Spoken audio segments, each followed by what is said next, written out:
All right, try to talk into your mics. My face is kind of saggy this morning. I tried to open up Robinhood and it didn't recognize my face. I did that multiple times. I was like, what? I got my coffee. What is wrong? Why am I? Oh, because I'm saggy and old now. Well, and we're going off of like 4 hours of sleep. I'm going on like last Friday, I stayed awake till 6 a.m. That's when I went to bed, working on the We're Gonna Be Okay, Flee Not to Canada episode, which is pertinent to many of you listening right now, by the way. Yeah. Hey, Darren, if you're listening, literally the first song in that episode is inspired by you. It's called My Neighbor Keeps Stealing My Yard Signs. You're literally in that song, Darren. The entire episode is Darren. It's Darren.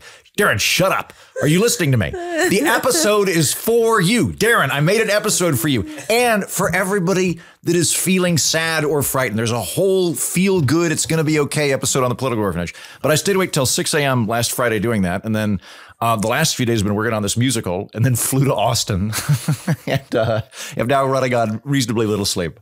Oh, man. We finished pretty late last night. Yeah. Then I posted my episode. I tried to stay up for them to call the race. That happened at 5 o'clock in the morning for the AP. Fox called it early, but AP and CNN didn't call it until 5. So I wound up going to sleep around 2:33, something like that. Then about an hour later, got woken up because of the baby. Baby needed to get fed. Oh. Baby did not adjust to the political cycle? Baby was, yeah. She was angry enough to pee herself. So I know several people that did that last night. So she's in good company. Yeah, my text messages and DMs have been a lot. You know what? On the upshot, like what are the good things about the line of work that we're in is that the longer the three of us do this, I think the more it's like rocks settling. Where every 4 years, just people get more and more used to what you're doing. So like 4 years ago, 8 years ago, I would get apoplectic, like you were a soft target and I know I can take a shot at you type messages from people. And like this morning, the very first email I got was, hey, do you have an episode on zoning I could show to friends and family? Like it was literally unrelated totally. It was just somebody was walking around on a walk and was like, yeah, I think he's got a zoning episode. I can't remember what it was. So I apparently am not the first person people are calling or yelling at now, which I'm kind of pleased I've gotten by. a lot of very, very positive feedback on the show last night. I've gotten great feedback on you, on both of you, actually, from different kinds of people that were very, very heartened to see your perspective live as it happened. There's some great clips from the show, including one that I think entirely sums up me and Jen's dynamic as Jen is trying to soothe a worried liberal populace that Donald Trump is returning to power, but it is not the end of the world. And indeed, we have already survived. And then I say, well, now that we've all hugged our teddy bears, let's get back to the numbers. Jen's just look of disbelief is amazing. It's like everything. It's right there. That's the DNA strand between the two of us. But yeah, I think it was silly where it needed to be silly. It was very nutritious in terms of people understanding the numbers, the raw numbers behind it. And when it needed to be heartfelt and emotional, it was good. Yeah. And when I say that my messages have been a lot today, unlike 2016, when I got a lot of like, this is your fault, you third party voter. I got a lot of those in 2016 too, and I've not received any of those so far. No, in fact, what I'm getting now is, we're really glad that you're here and that you'll be here for the next 4 years doing Congressional Dish. I've gotten a lot of thank yous, which I wasn't expecting. So it's not like I'm a target of anything. When I say it's a lot, people are actually looking to me for comfort, which is an interesting phenomenon. But like my text messages, have been forgotten. Well, I think it's because like out of the three of us, I think I'm the one that people are expecting to be really upset. So maybe they're looking to me to be like, join them in the doom. You are an avatar. I think I think they're expecting me to match their fear, and I'm just not gonna do that. So if anything, the one thing I tweeted last night before I went to bed was, we've experienced 4 years of Trump before, we can do this again. It'll be okay. And people seem to be angry a little bit about that. Yeah. That I'm not freaking out. People always get angry if you're not as angry as them. I mean, like also, he's a lame duck. Spoiler alert, he's going to get 100 days. It's going to go right up into the midterms. If things are good, then he might mitigate his losses in the midterms. But the Democrats have a good Senate map in the next cycle, where the Republicans had a really good Senate map. So the Republicans are probably going to lose the Senate if the Democrats do their job. The big thing That's now, an if. Yeah, but the big thing now is the Democrats have to rebuild themselves. But it's like Donald Trump's a lame duck. Spoiler alert, JD Vance is going to be more popular than more powerful than Donald Trump a lot sooner than you think. That's just the way things go on the note of being a lame duck. I quite like Buddhism. I go to Buddhist Sangha and stuff. And like, you don't escape samsara in Buddhism. Like there's no point. I mean, like you hit enlightenment, but you're not going to do it. Neither am I. Like there's this like you don't get out. It's forever going, right? And there's this, I think a lot of the time, this almost millenarian, however you say that, phenomenon in American politics, where if we just get this one election, yes, then next stop, Star Trek. Shangri-La. We will be Google plus France in space. Yeah. It's never going to it's never coming. No. There will always be a battle. Also it fundamentally misunderstands both Google and France. Yes, it does. but it's never like the election never goes away. There is never a conclusive victory. There is never a conclusive defeat. No. It is the political process is ongoing. It is permanent. It is adversarial. Hopefully out of that adversarial system, there are emergent positive qualities that come out, but it's never done, ever, for good or for ill. Jen, to your point of friends texting to see how they should be calibrating based on us, a friend of mine texts this, too early to call. This is at like 11. This is when things were becoming pretty clear where we were headed. And I text him, it's over. He goes, oh yeah, done. Damn. Time to panic or no? And I say it's fine, and then he has a job, and I just say, hey, keep doing your job. And he's like, you're like an airline stewardess during turbulence. I'm just looking at you to see if you panic. That's a really good analogy. I do think that's what people are doing. Blinking at all. I'm not panicking. I was panicking in 2016. There's a photo of me where I have both of my hands on my head, and I've been staring at the screen for 35 consecutive minutes. I was at Fox Business, but I was not a Trump guy, and I was freaking out in 2016. I was really, really scared, and I'm not now. Like, I think that the range of expectations here is shitty president. That's kind of the fear I've got, is like tariffs, bad economy, people getting kicked out of the workforce because they're getting rounded up as migrants. That's the stuff I'm worried about. We're not in like Robespierre rounding up Garrison Keillor and stuffing him in an unmarked van territory here. Yeah. Like we're not at red alert. We're in, this is going to be 4 years. As Jen said, we've done this before. Yeah. We've had presidents that were bad. We've had mistakes that will be made, have been made, but we're going to be okay. Macro picture, big view. It's going to be all right.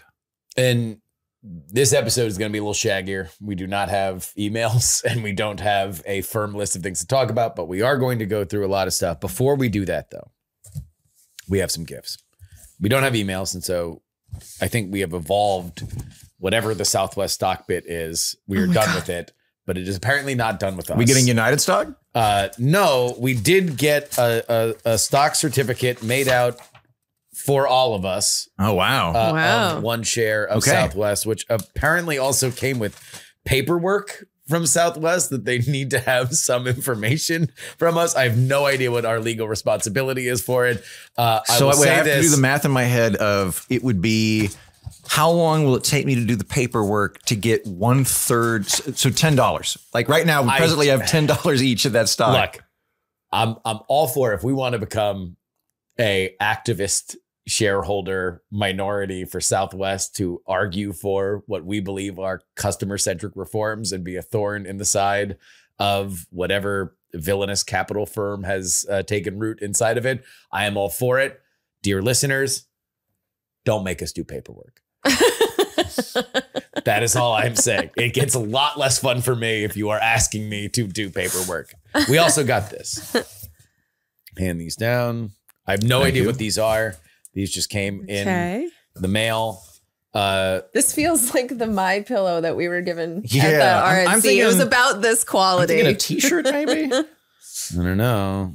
We are opening these. Ooh, gloves. Vermont mittens. Thank you. Oh, you're going to need those. I Paige. will. Oh! I'm now in a state that has You want to know weather. what? I actually know this. So do you remember the iconic Bernie Sanders at the inauguration photo? Yes. These are the same. This is the same wow. company. The Vermont I love company. that. got I Bernie think gloves? these might We've be got the Bernie gloves. mittens. I think you got the Nice. actual mittens. Hell yeah, I did. Jen got the actual mittens.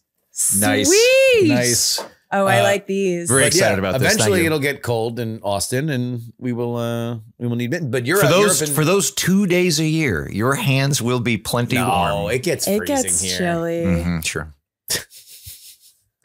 Oh, now who's the weather? Oh, don't start. Don't. We're not doing it. Yeah, We're not doing it. I'm doing real good on the 'Cause Trump it's shit, not- but you it's want not to talk about jokes. climate? It's not jokes. It's not jokes. Again, It's an affront. You shouldn't have to wear a T-shirt in November. making weather jokes with Heaton is like Jesus said you get to wear scarves in November. It's in Leviticus. it's like making Catcher in the Rye jokes with Mark David Chapman. Like it's just, it's not the same for him as Well, it is for the rest of us. I love these mittens. Thank you. Yeah, thank you very much. I will use these. These are good mittens, And I will be staging I'm Bernie pictures at the inauguration.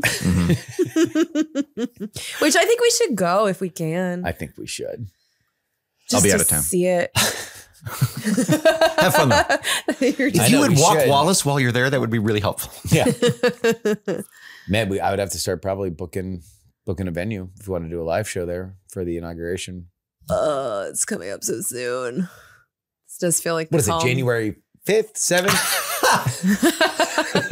Well, the inauguration's 20th. Yeah, I don't think the inauguration is this. I think the 6th is when That's when I'm Vice gonna be President there to Kamala honor Harris. the heroes, the fallen heroes. You think like the coconut squad is going to storm the Capitol? Is that what's going to happen in 2025? You need fans.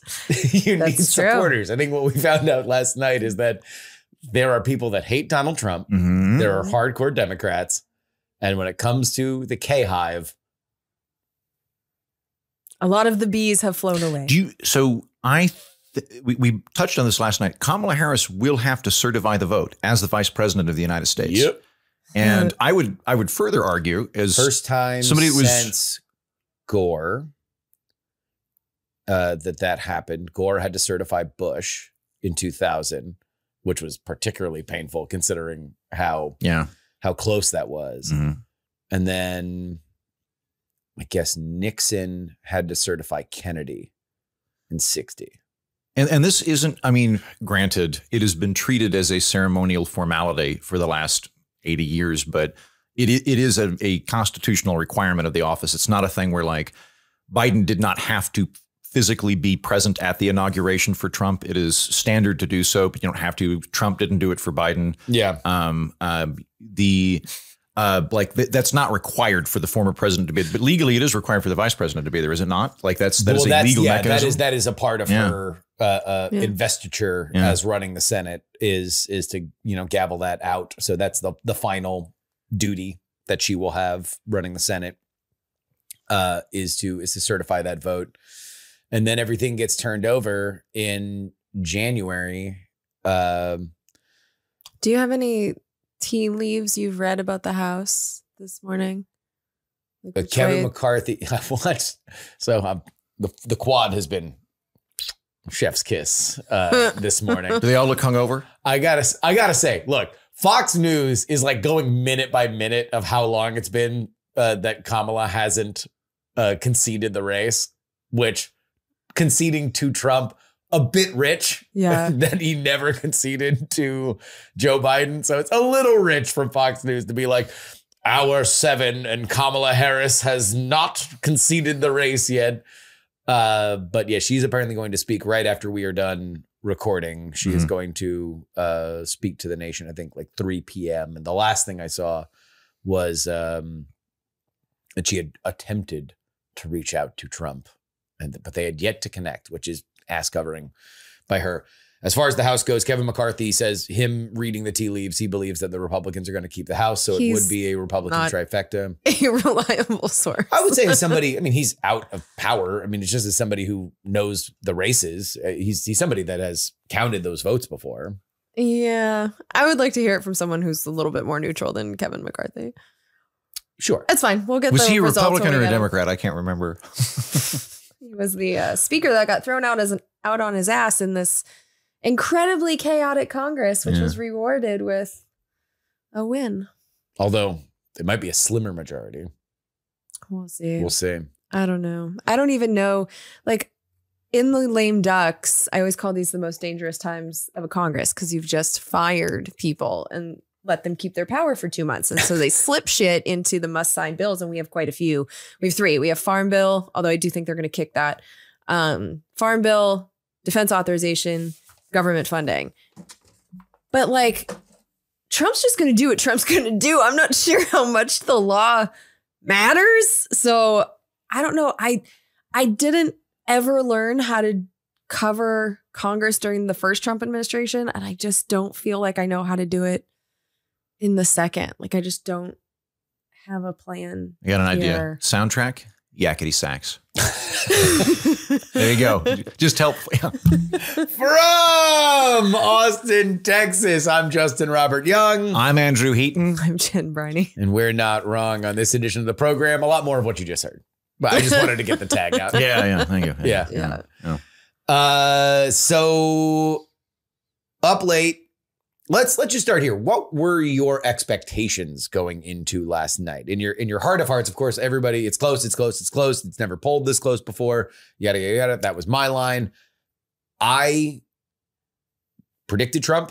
I did think that there was a chance that this was going to end last night as opposed to running for the next 2 weeks, just because if you're polling at 50-50, then a standard poll deviation does end the night as opposed to where it was before, where it was like you were running way ahead. So if you underpolled Donald Trump, which has happened twice and now 3 times, then it means that it's going to be closer than it would be otherwise. And so I did think there was a chance that it was going to end. But what did you guys think? I actually said to a friend a couple weeks ago on the phone that I thought it was going to be Trump. And I think being on the ground at the DNC was a big part of that because I got to actually witness and feel the cracks in that party that they were ignoring. And then after the DNC, seeing them doubling down on all the things that were upsetting people, it wasn't necessarily that I saw a huge amount of support for Trump, but I thought there were a lot of people that were just going to sit this one out on the Democratic side or vote for Trump just to spite what they saw in the Democratic Party. Because there's a lot of anger there that they just never bothered to address in any way. They just pretended those problems didn't exist. And specifically, I'm talking about the total lack of a democratic process for picking Kamala and Gaza in particular. Heaton, what'd you think? Well, my biggest fear actually didn't come to fruition. My biggest fear would be that it was a razor-thin contested election on either side. Yeah. That is what I did not want to happen. I did not want to have a situation, frankly, particularly where the Republicans were the one contesting it. I'm more concerned about the Republicans contesting an election than the Democrats because of a thing that happened 4 years ago. But either way, I wouldn't like that. I could have seen because 2000 is far enough in the rear view. Far enough in the rear view and fewer broken windows. Yeah. Fewer. I know one of the sides is better armed. But I was a little bit worried that depending on how things went, that the Democratic version might be trying to litigate this. And what I didn't want to see was the American democratic system entering a period where every election, the legal side of this is just as important as the democratic side of this, where you win or lose the election and then it's actually won on the courts. That was a legitimate fear of mine. And it does not appear that we are going that direction. I'm actually really happy. This was covered kind of negatively of like, oh, it's already the most contested election ever. Keep all that stuff before. Spend all your money on lawyers beforehand. You guys go back and forth. You both got multi-million-dollar retainers with people in all 50 states that are going to contest whether or not you're allowed to take this ballot and whether or not it comports with state law. Do that. I think that this process went, as far as that goes, the lawfare element of it, I thought it was great. Republicans were on the ball. Democrats were on the ball. They both fought each other on things like ballot access and whether or not things were open for long enough, whether or not people were being taken out of line, blah, blah, blah. Better to do that before election night. Fight while you still have a chance to get your ballot in, while you still have a chance to open up things for more hours and you're not doing it afterward. I think that was good.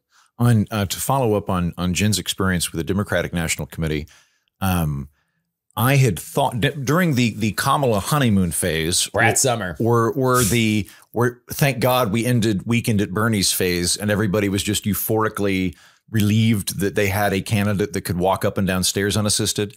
At that period, I was like, oh, I think Kamala will win. And I know you guys, the one episode that was without and me. then the one episode, you both did it. And that, well, I did what? Said Kamala was going to win as soon as you came back from the Kamala Festival. Yeah.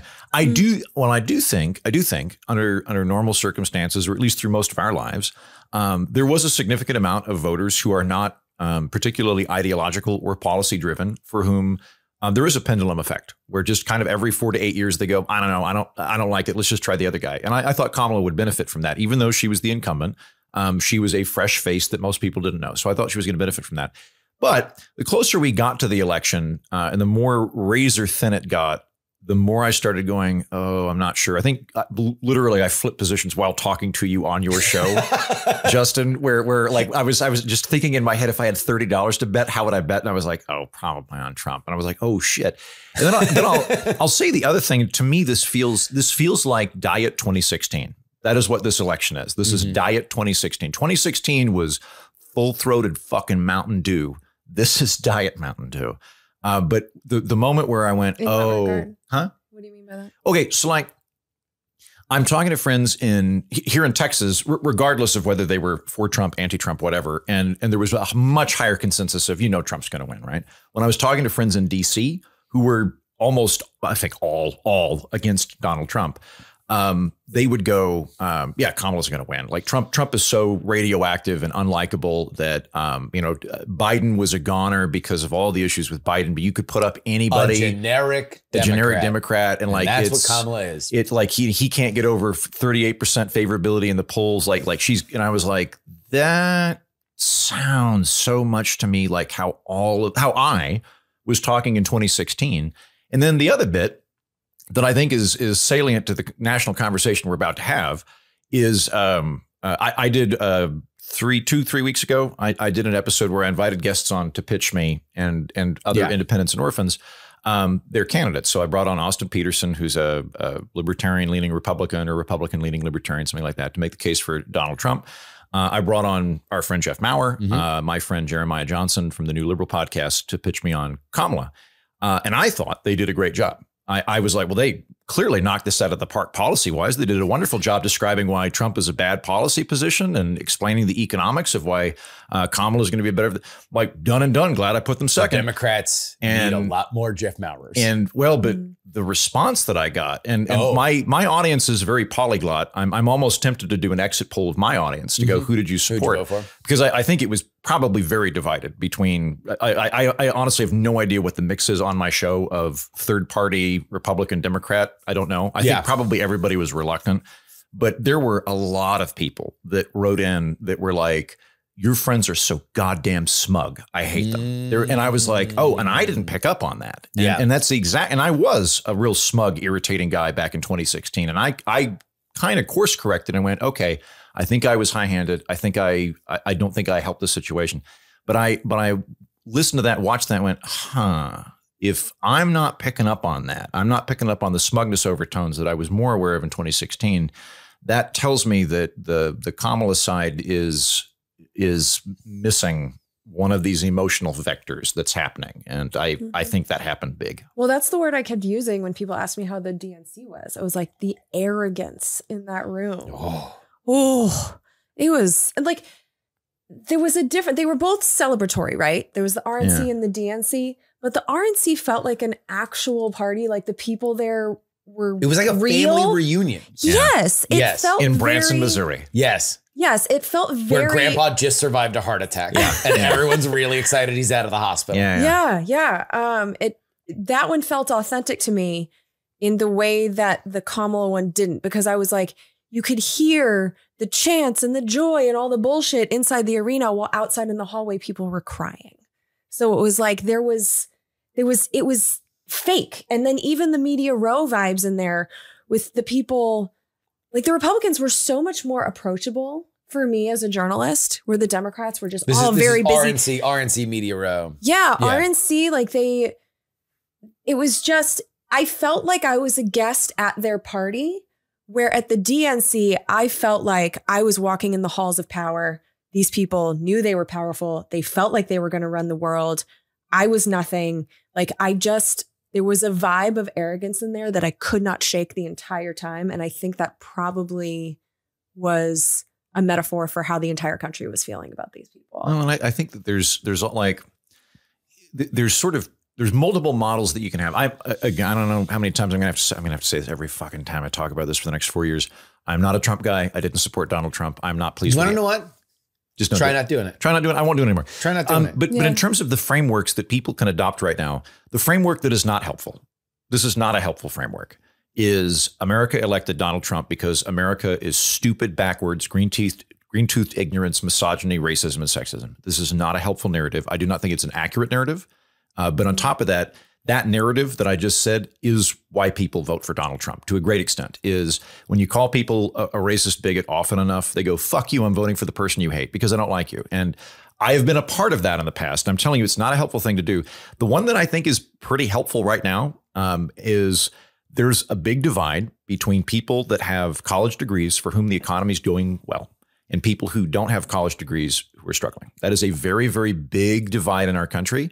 That correlated very well with the 2016 election and the 2024 election. And for those of us that are on the college degree economy's going well I'm not going to like roll over and go free trade is bad, but I do think we need to kind of listen to all the people that are pissed off because I think that that's a lot of where this is coming from. You need to understand why Donald Trump is popular. Yes. That's the problem. The problem is that the Democratic machine consistently believes, well, Donald Trump is succeeding for every other reason on the planet other than people look at him, they like him, they think he's authentic, and he is talking about ideas that they want to hear. Yeah. That is something that is just missing. Well, and Democrats think that their actual policies are what matters. So they look at like what they put in the Inflation Reduction Act and like the things they did do for workers and the fact that Lena Khan was good on antitrust. They see those, but they don't seem to realize that those actions are not a part of the national conversation. So the fact that the Republicans consistently say stuff that make it sound like they're the pro-worker party and then get into office and do everything on behalf of the bosses, no one's paying attention to what they actually do. That's my entire career, is that no one pays attention to what it actually does. So it's like they're able to cosplay as a pro-worker party regardless of the policies. And then the Democrats are like, but we're the ones who did the thing. And it's like, yeah, but you didn't tell anyone about the thing. And also people need to feel it. Yeah. People need to feel it.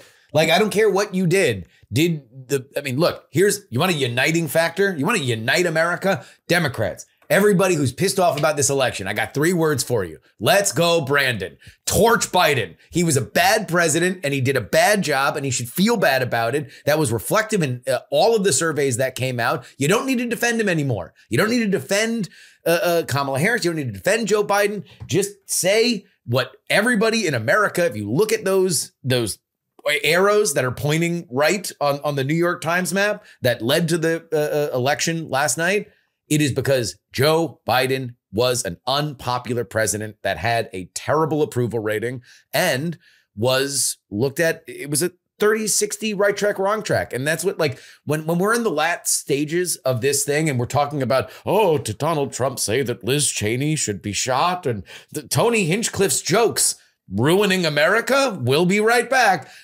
60-30 right track, wrong track. When people don't think the nation is going good, they very rarely reward the party that ran it. I think that there is a kind of intellectual Maslow's hierarchy of needs that happens as well. So Maslow's hierarchy of needs, you've got what?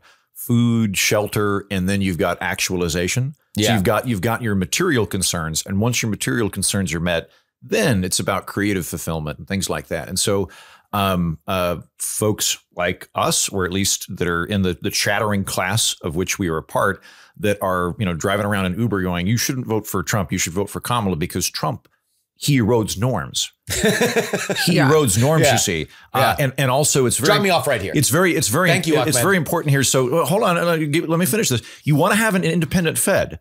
The Fed's autonomy is more important, and because we've got and I'm aware that I'm very partial to this. Of like, look, I've got something bordering on a theological structure in my head of how the world should work, and I want you to share my beliefs. And then the guy that comes in and goes, "Yeah, shit's really expensive. I'll make it less expensive." That's a more powerful message than norms rewriting. I mean, you don't even need the message. I went to the grocery store the other day, walked out with one bag with like fruit and meat in it, and it was $100.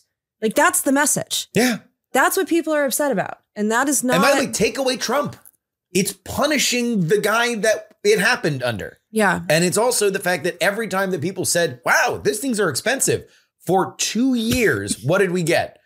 This is transitory. This is actually not going to stick. And this the price of inflation is falling, not inflation, but the rate of inflation. Not the prices of the food. No. But it's falling. But the rate is falling. It's falling. Yeah. Do you know that it's meeting We're doing better than Belgium. Exactly. The Belgians wish they were us. Yeah. And it's like, which they don't. Eat it. Eat it. Like, you're going to get punished for that. Admit it and promise to do something better. Yes. That's what they were missing, was the promise to do anything better when it came to, in the next election, we're going to let you guys actually vote. They never promised that. In the next administration, we're going to bring down the food prices, not the inflation. They never promised that. Like, they just never promised to do anything. They never promised to actually stop the killing in the Middle East. They just said like, oh, we're working tirelessly for a ceasefire. And it's like, okay, but it's been a fucking year. We're pushing so much paper. Yeah. We're pushing. And also, meanwhile, the Secretary of State is dancing in Ukraine. So don't tell me you're working tirelessly on this war when he's dancing in the other war. Come on, don't spread disinformation. He was playing guitar. He was playing Don't Stop Rocking in the Free World. So he was not dancing. You're right. He was concentrating on his chords. I stand corrected. Yeah. Yeah, they didn't promise anything. And at the same time, Donald Trump is out there dressed up like a McDonald's worker, dressed up like a sanitation worker, like playing the part. He's probably full of shit. I know what his policies are going to be because I read the bills, but most people are like, you're at least talking to me. Well, also, it's like, that was there for Kamala. Yeah. It was, all this shit was there for her. All she had to do was, I mean, like, this is a bad habit, dude, with the liberal ecosphere. Stop elevating times when Donald Trump does a good politic. Like, Donald Trump went to the McDonald's and he's putting the shit in the fryer-lator and he's waving out of the drive-through thing. And what is the liberal reaction? You know, it wasn't really it wasn't open. He didn't really file a W-2 to work at McDonald's. It's like, yeah, dipshit. Yeah. Of course he didn't. Why are you talking about it? Literally talk about anything else other than the good political thing that he just did. Well, and I think the dipshittery is so, I think it's a big part of this, because everything that they were getting so upset about, from the McDonald's cosplaying to the Tony Hinchcliffe, this is all so unacceptable. And at some point, we're all just rolling our eyes.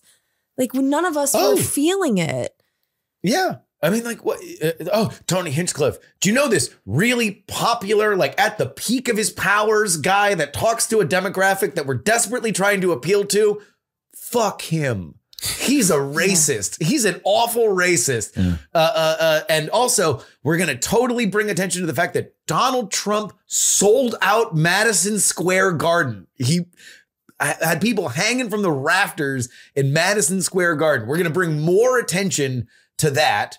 Let's literally compare it to a Nazi rally for the next 3 days. That way, because what I'm going to do is I'm going to scare the shit out of everybody that is already probably going to vote Democrat. But I'm doing it because I'm angry. And also I know that if I scare the shit out of all these people, they're more likely to go vote. And then if we don't lose, I guess I'll just ruin their lives for 4 years. Like, I think that there's a lot of fear mongering, culpability. % Jewish vote. That's for Trump last night. That right there is the biggest mind blower in this entire thing for me. Is like the Jewish vote. I don't have the numbers in front of me, but I want to say it's been like a reliably 90% Democratic voting bloc. It's like 90-10.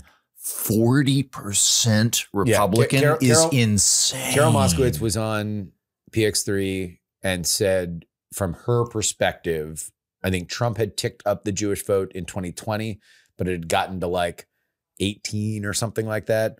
marginal. She was like, if it gets to 28, it's kind of a tipping point thing, especially for House seats. And it's a tipping point thing in Pennsylvania. 40 something. And we were, and Fox called this election at like 1 o'clock in the morning. And that's part of the reason why. Record high black vote. This was something I saw. So they lost the Arab vote and lost the Jewish vote as well. Exactly. Who would have thought the fucking Republicans would get the Muslim Arabs? But look at what Trump did. He moved the embassy. Now, let's be fair. Biden never moved it back, but he was the one that moved the embassy. Trump has basically let Netanyahu do whatever he wants and is promising to do that. Although there have been signs that he's going to be like, yeah, he butts heads with Netanyahu. He's had a problem with Netanyahu in the past. But he supported the settlements. Like there are reasons why the Jewish vote, or that's the other thing. Like when you talk about the Jewish vote, there are also plenty of people that are angry about what's happening over there and want the violence to stop. So there might be a segment of that Jewish vote that is saying, maybe Trump is the best chance to stop this because the Biden administration hasn't done shit. So, because I have Jewish family members and like they agree with me on all of this. Oh yeah. Oh no, yeah. There's no uniform thing about it as far as the Mideast goes. But also, look. But Biden has done nothing. There's a problem with anti-Semitism with the Jewish vote. Like they believe that it's rising in America and they don't think it's coming from the right. They think it's coming from the left. There's, and Trump went there. That's the other thing. Yeah. It's like, look, he went to Hamtramck. He went and talked to people. He went to talk to a majority Muslim town. He was talking to imams and doing press conferences with them. He sent RFK to Dearborn, to places where his message resonated. He sent Tulsi Gabbard to Dearborn so she could talk to those voters. Like he actually tried to do stuff. One more demographic thing that I saw this morning. Donald Trump won outright Latino men. It was like 54% nationwide. That is the first time that a Republican candidate has ever done that since exit polls were regularly conducted back in the mid-70s. That was from Harry Enton on CNN today. I think there's also one more demographic, which is the Joe Rogan sphere, because even the people that were in his camp that were brought in, RFK Jr., Tulsi Gabbard. Now we have Joe Rogan himself, Elon Musk, Tony Hinchcliffe, Andrew Schultz. Yep. Thank you. British Fantasy. Like all of those people, you look at their audiences together. That's a massive group. And Kamala, because Joe Rogan wouldn't come to her and agree on a 1-hour interview, just blew it off. Yeah. So for the last 2 weeks, JD Vance, Trump himself, Elon Musk have been sitting down with, no matter what you think about Joe Rogan's politics, he's a nice dude. Like she had the chance to sit down with him and make her case for 3 hours and just skipped it. And so that whole universe of cool people has spent the last few weeks actually endorsing Trump with no pushback whatsoever.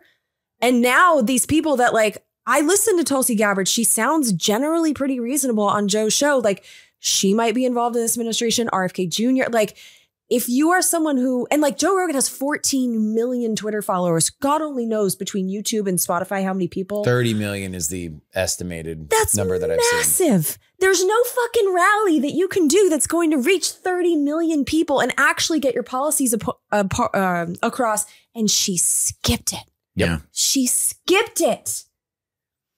Yep. The only Democrat that did it in that final month, John Fetterman. And I think that one of the big questions we're going to have over the next 2 years, specifically, what is the next incarnation of the post-Obama machine Democratic Party? And I think that people like John Fetterman are going to be, you want Heaton, you want the birth of the new Blue Dogs? The John Fetterman wing of the Democratic Party is going to be that strand of it. To say, like, look, we have our principles, but we are a working class party. We need to speak to working class individuals. We have our lines in the sand on X, Y, and Z, but we are not afraid to talk to the other side. We are not afraid to engage in ideas. We relish it because we believe we are right, and we want to have an open conversation about it. Well, Democrats have to make a choice. Are they actually going to be a party for the working people? Or are they going to be a party for the corporations and the bosses? Because since the 1990s, they have chosen to be Republican light. It's not working for them, but they will have to give up some corporate money if they want to be what they say they are.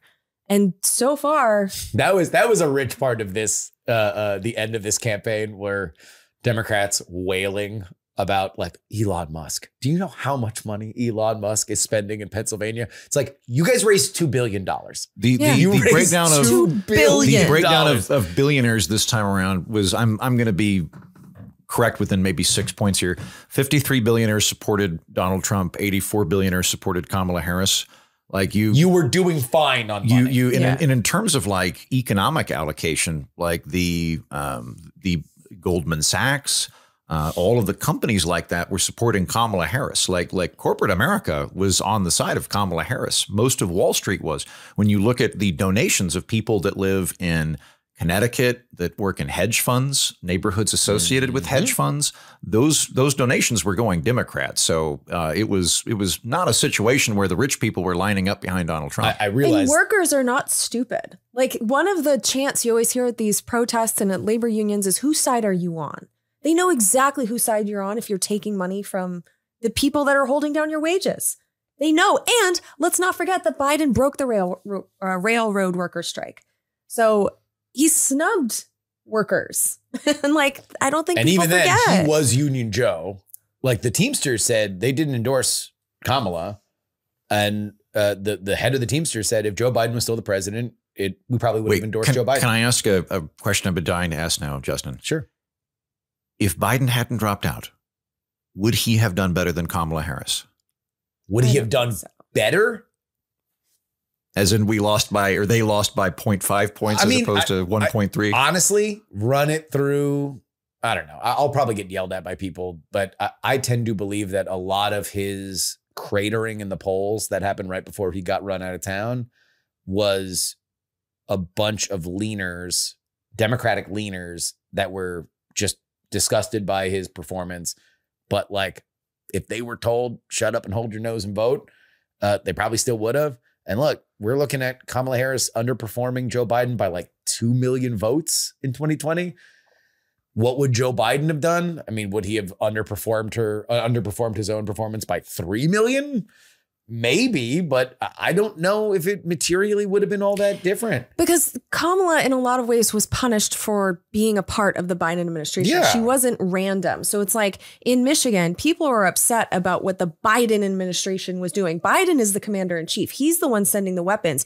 And yet Kamala, because she's standing next to him and refused to separate herself at all, she got punished for that. So I have to believe that if Biden himself was the candidate and behaved the same way she did, I don't see why this would be any different, because they were angry about the policy, not necessarily the person. But also, like, Claire, our friend from Le Poix, who did a lot of reporting in the Muslim communities of Michigan, what she was hearing was that Joe Biden had a little bit more leeway. They were mad, but they knew who he was. He wasn't a surprise. Like, he's somebody that tells the same Golda Meir story from Israel from like 40 years ago whenever anybody mentions Israel. Man, I love falafels. Yeah.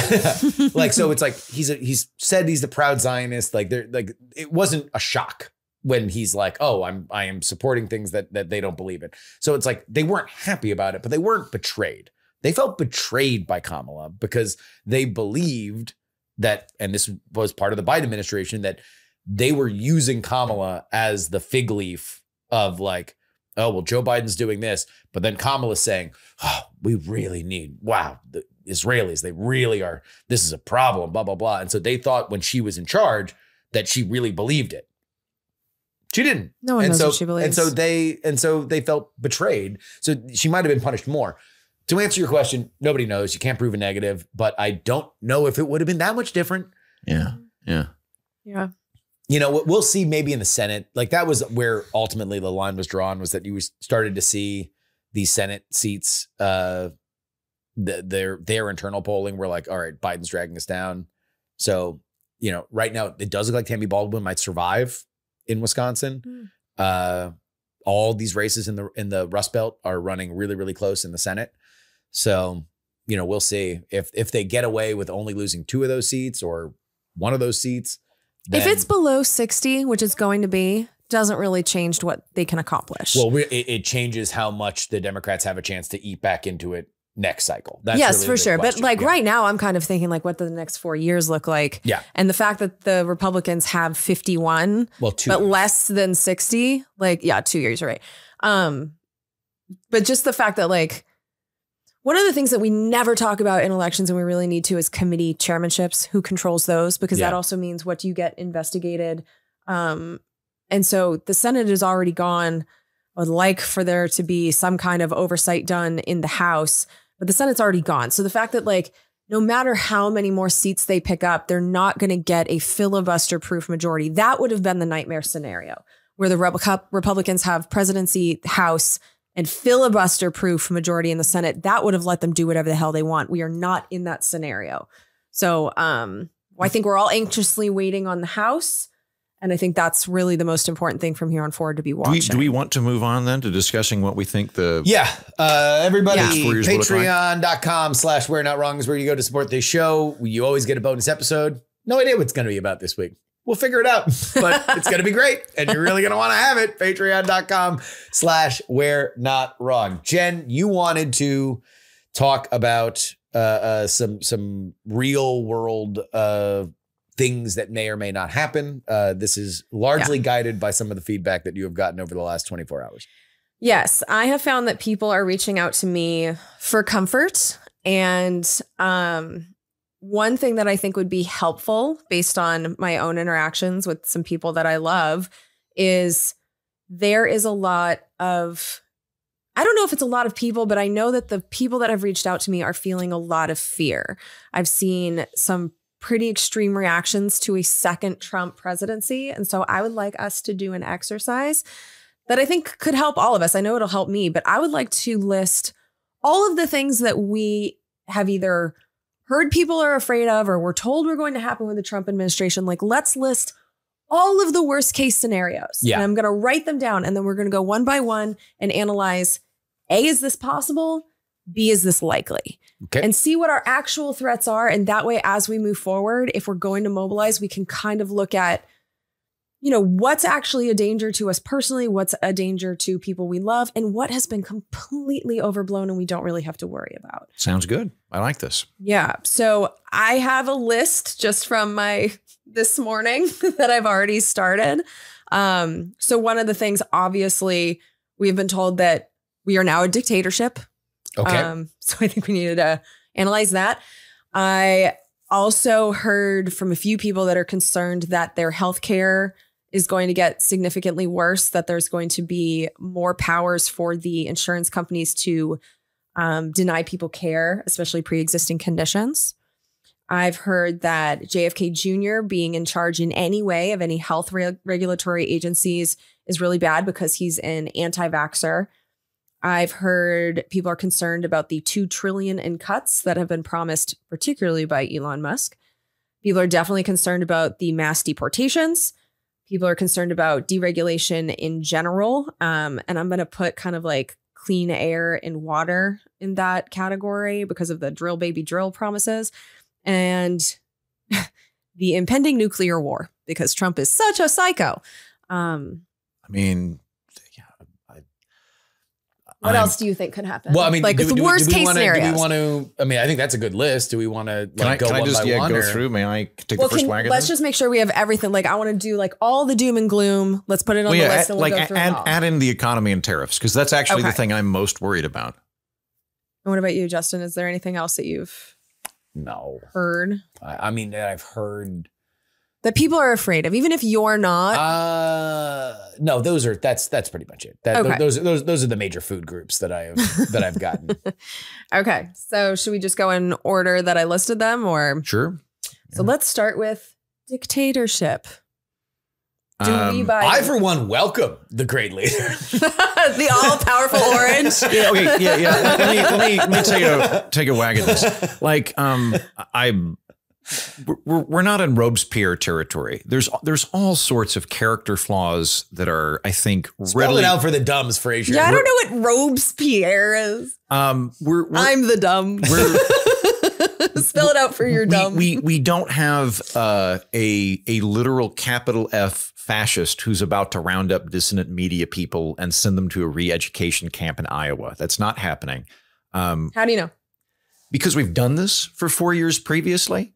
We went through this exact same fucking thing. So in 2016, I was freaking out, and I'm freaking out. Then, by the way, I'm inundated with messages of people that blame me personally for the election going to Trump because I voted third party in fucking New York because I understand how the Electoral College works. You fuckwits. And Get it. Then had people randomly take things out of context from a show I was doing to try and figure out how I was racist because I'm a nice guy and I'm a soft target. So people come after me. Fuck you. So that was happening in 2016. But I'm freaking out. I don't like Donald Trump. I'm worried about this. Right. And then 2 days later, I started getting messages that were literally like, we need to come up with a list of where we can hide our Jewish friends. And I was like, what? Where? Because it was literally into we are in Nazi America territory. We're not in Nazi America territory. We're not in. There is a strong man who is going to abolish the Senate and put his horse as we're not in that territory. Maybe he would if he could, but guess what? Great news. We live in America. There is a system of checks and balances. There is a system of law. There's a system of legality. I'm going to play the role of the terrified and say that the Supreme Court just gave him immunity. And he didn't want to leave last time. He just said that if he had it to do all over again, he wouldn't have left in 2020. So do you think he's going to leave in 2028? The Supreme Court did not, as is frequently stated by, I think, over-the-top commentators, say the president can do whatever the fuck he wants with immunity, with impunity. What the Supreme Court effectively did was make a rubric of this is what the president can do that is under the purview of the president. This is what the president may not be able to do that is subject to judicial review. For the most part, what it did was clarify there are 3 buckets of presidential action. Stuff the president can do that you can't get mad at him about. He can appoint ambassadors for whatever reason he wants. You can still prosecute him on bribery if he's accepting bribes to put in ambassadors, but you can't if he just puts in an ambassador. They made an intellectual scaffold work. You can disagree with the decision. I have some problems with the decision, but the idea that the Supreme Court just gave the president a rubber stamp is incorrect. It is intellectually irresponsible, and the people that are telling you that are taking advantage of you. And so don't freak out about that. To tag team on that, specifically the line that you mentioned of he said that he wouldn't want to leave. For the love of God, Democratic voters and liberal media enthusiasts, stop. It is damaging to your health to take ad libs from Donald Trump speeches, treat them with deadly seriousness, and freak out about it. Listen to that quote. He's talking about how good things were under his administration. He says, as just exhaling, should have never left, as in the good times should have continued, and then just moves on to something else. He's not specifically talking about how he wishes he would have barricaded himself in the Oval Office. He has said more things to that effect in the past. It wasn't that. It's just, this is the same thing as the Liz Cheney should have been in front of a firing squad when it was his phrasing of he said, you should give Liz Cheney a rifle and then have 9 barrels focused on her and see whether or not she wants to send people to war. Usually in firing squads, you don't give the person getting shot a rifle. So it doesn't even fit cleanly as a thing, which is why it kept getting truncated to 8 barrels shooting at her or whatever. Look. And the anti-Trump media didn't mention that he also talked about how this is the last term that he'll have. He's already talked about when he leaves. I've watched him speak over the last 6 months. That dude had nothing else in the tank. Yeah. He put it all out on the field, probably to his detriment. There's a reason why I think that there were experienced campaign people that were watching him. They're like, he's running out of gas. His voice is shit. He's being more rambly. He feels there's an obligation to it. Now they looked at it from the Democratic side as sundowning and this is the end of the MAGA movement. Narrator. It wasn't. But that he's going to be in there. He's going to be more low energy than he has been in the past. And he's going to be done. That's it. Another thing here. He reached Valhalla. All he ever wanted to be was as popular as Obama. And boom, he did it. You have limited. Yeah, he might, because he was kind of campaigning the whole first term. He has no reason to do that anymore. Like, this might be a different Trump this time because he never really had any goals for the country. It was all about him winning. Now he can't even run again. This is going to be a different administration in a lot of different ways, but I don't get power hungry from him. I get ego driven. Yes. I want to win. And he's got it forever. He's Reagan now. He's Cleveland. So in terms of the way presidential administrations work, if you have an effective president, good, bad, whatever, but just effective, they pretty much get one big thing. Because the stars are going to align where they've got enough political capital in the tank, and they've got the House and the Senate, or at least majorities of people that will vote for them in that particular way. They get one thing done. What was Obama's main thing? He got Obamacare in. Yeah. That was it. He wasn't able to do any of the other shit he wanted to do because he blew it all out on Obamacare.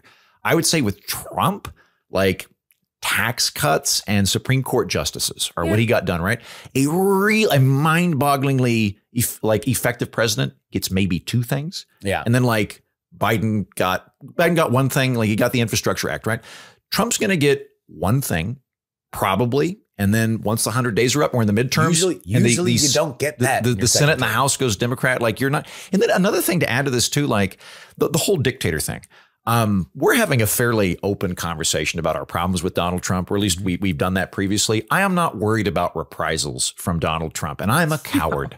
I'm a coward, ladies and gentlemen, and I'm not worried about Donald Trump. So you shouldn't be either. And I'll add, as somebody in the media here, the media is a part of an adversarial role between the press and the presidency. Me personally, I think it should always be adversarial. I think the press should always be scrutinizing people in power. I don't like where we are, where you go, well, I'm blue press and you're red press and it's my, no, I don't like, I'm always against whoever's in power. But as it is right now, the media is going to do a wonderful job of scrutinizing every goddamn thing that Trump does for the next 4 years. And they were going to not do that if a Democrat was in power. I just hope they don't make shit up this time. Because that kind of led to the second term. Yeah, they will. Newsflash. They will. They're going to overdo it, but they're not going to underdo it. We'll put it this way. If you're worried about the press overdoing it or underdoing it, they're going to overdo it. Because this is the other thing, is that like the government version of the campaign phenomenon of let's take Donald Trump out of the one thing that he said out of context and blow it up into an entire news story that nobody even hears the original quote. They just read the conversation that's happening, is what I like to call the who farted and where stories that happened. And they were profligate during the Trump administration. And that is, Donald Trump in a meeting with advisors said, every redhead should be shot. Like, and now it's like, oh, who is on the record? Nobody. Yeah. But according to 4 sources that are familiar with what happened, Donald Trump said all redheads should be shot. And now that's the Chiron redhead shot. The Republican congressman, do you believe that redhead should be shot? Well, I don't know, blah, blah, blah. And now it's its own thing for 72 hours. Calorie free. Has nothing to do with the good or bad things that Donald Trump would be doing during his governmental time. And guess what? There's a lot for you to disagree with. If you are a Democratic voter, he's going to do things that you really don't like. And you should really be aware of exactly what those things are and not worry about whether or not he called a Caribbean nation a shithole country or any of the other 50,000 stories that happened like that during the first term. Like, the less you can consume of that, the less you can give energy to those stories, the better. They're not helpful. And also, all presidents get weird off-color shit. Go listen to LBJ tapes if you want to think that, that the inner sanctum of power is, this West Wing-esque, a quippy bullshit. It's not. It's usually a bunch of old men talking about like shit that old men talk about at country clubs. And they say fuck a lot. Yes. Okay. So we're not worried about dictatorship. How about healthcare? How about all of the protections we have from the greed of insurance companies disappearing? So noting that the president's probably going to get one thing to do. Here are the 3 things that I think are probably the top priorities for the Trump administration of shit they actually want to get done.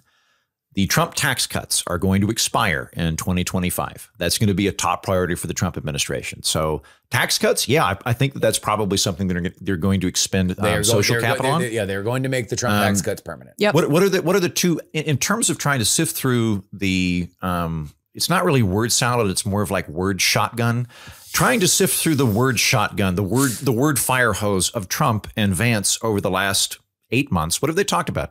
What I see is a fuck ton of talk about tariffs and immigration. So if I had to guess as to where the energy of the Trump administration is going to go, it's tax cuts, immigration reform or wall building, and tariffs, and like distantly manufacturing as a result of that.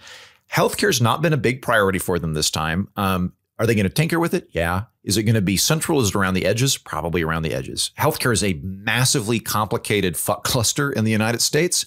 And I don't think you're going to see anything yay or anti-Obamacare level stuff coming up in healthcare policy. Well, number one, as we all understand, since healthcare is awesome and everyone loves it and everyone loves what's happened with Obamacare since it went in, and it's just evolved perfectly, except for one thing. That, of course, is pre-existing conditions.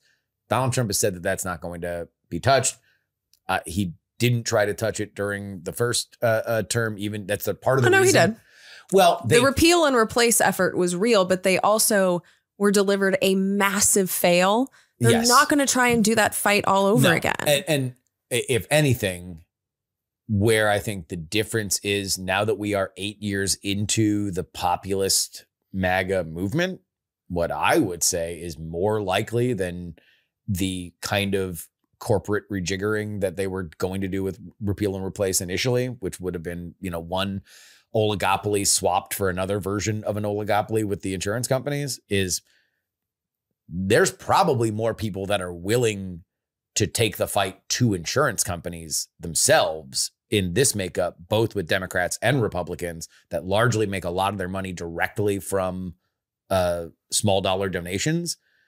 That was not the case during Obamacare. That wasn't the case even really 8 years ago. Like now that is what it is. I mean, I would see more of an opportunity to say like, oh no, let's make insurance companies fight each other nationwide, or like some of these reforms that have never really been broached because the insurance lobby is so powerful. I think that is less powerful today in this makeup because of where the energy is on both parties and because of where the money comes from on both parties than it's ever been.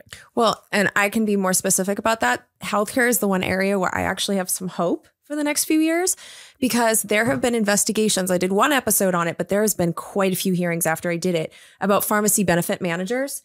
These are essentially middlemen that are inserted between pharmacies and insurance companies that negotiate prices. But the problem is they've been purchased by the insurance companies. Yeah. It's a giant fucking scam, and both parties are pissed off about it. And those hearings are refreshingly bipartisan. And so I actually could see them cracking down on this, which could bring down prices for healthcare. So I don't think they're going to get rid of any of the benefits that we've got from the Affordable Care Act, because they tried and they failed. But also you have to keep in mind that when they were pushing to repeal and replace, there's this gap between the Affordable Care Act becoming law and it actually going into effect and people getting the benefits. They were operating in that gap before people actually had the benefits, before they could go to the doctor and have one physical year be covered for free. Now we've kind of gotten used to having the 10 essential benefits that are included with our health insurance. It is so much harder to take those away. Yes. So that's why before these things went into effect, that's why the Republicans were like, we need to stop this before people actually understand the benefits they're getting. It's going to be so much harder to take them away now that I see no signs whatsoever that they're even going to try. I'm not worried for my healthcare, is basically what I'm saying. I'm not. No. Yeah. Along the same lines, we have people who are freaked out about RFK Jr. having any role in the FDA or Health and Human Services because he's an anti-vaxxer. I am terrified about RFK, mostly because I am in actuality a feral bear wandering through Central Park, and he has been very violent toward my people. I'm afraid because I am a brain worm. And I am a dead whale. I'd actually like to take this one if you guys. Okay, go ahead. Yeah, I'll start on that. I've got some difference between me and Jen on this one. So I listened at your behest, Jen. I listened to the interview that RFK Jr. did with Joe Rogan. And I would describe him as a very intelligent vaccine skeptic. He talked about the inefficacy of vaccines multiple times on that podcast. He is not somebody that is pro-vaccine. And it wasn't, as I thought it was going to be, just no, vaccines are great, but I'm worried about the unguents being used, or the adjuvants, whatever the exacerbating character is. He went on to talk about how he thought smallpox vaccines actually didn't cure smallpox, that it was really just better nutrition, and the smallpox vaccines actually caused smallpox. So he's an anti-vaccine guy, in my view, or a vaccine skeptic, to put it very nicely. I think he is going to waste a bunch of money if he's put in charge of the FDA or the vaccine approval process, because we've already got an abundance of data on this, and he is going to make us go through unnecessary and redundant checking on vaccines that will waste money. But I don't think it will make us less safe. I think federal government? Yes, I know, right?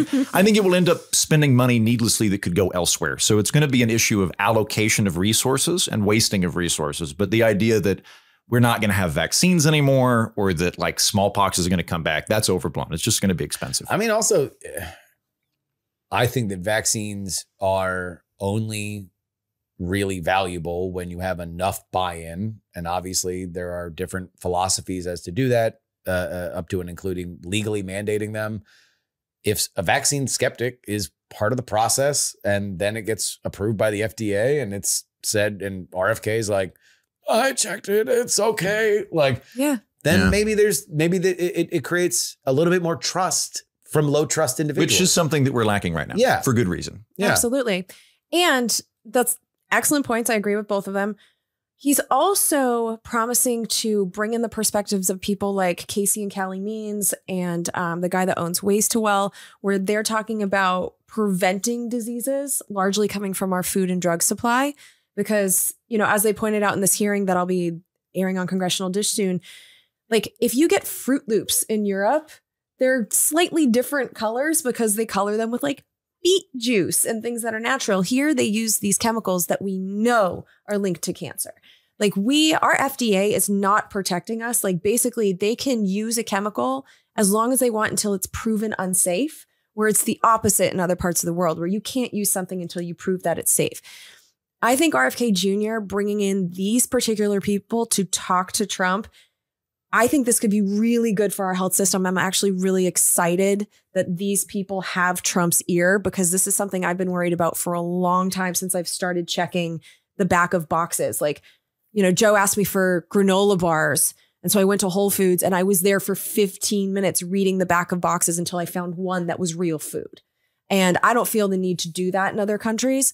So I actually think this could be a really good thing to have someone that is not only skeptical about what's in our drugs and our food, but has been a lawyer that has been fighting these companies for so long, that knows their tricks. Like he's not just skeptical of the products, he's skeptical of the companies. Yeah. And that I think would be really nice if he is given the freedom to go after them for saving money by making us sick. And if Donald Trump is promising, as he did last night, a golden age in America, we probably need a Kennedy horn dogging through DC again. Yeah. That's usually been a part of some of our best times. Just ripping.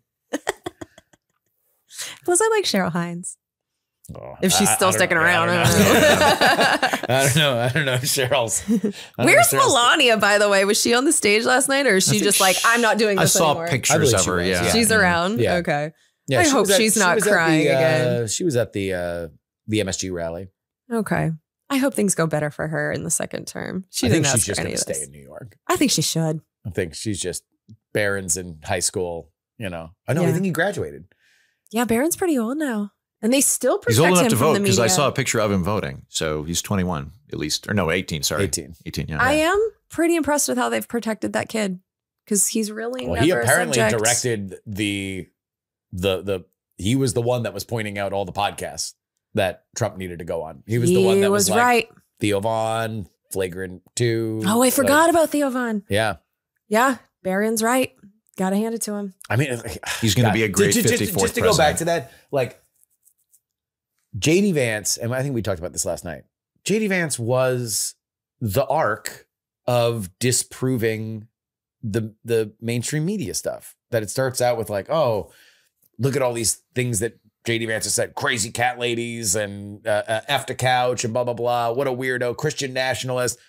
And then he's, you know, laughing at Theo Vaughn making a cocaine joke. And you're like, oh, you're just kind of a dude. Why did I think that you screwed a couch and you were a weird incel? Like, oh, you just seem like a earnest dude who has a young family. Yeah. Like, oh, okay. And that comes from that thawing comes from the podcast because he did the podcast circuit. Sure does. Anyway, go ahead. So next one we have $2 trillion in cuts, which are going to be determined by Elon Musk.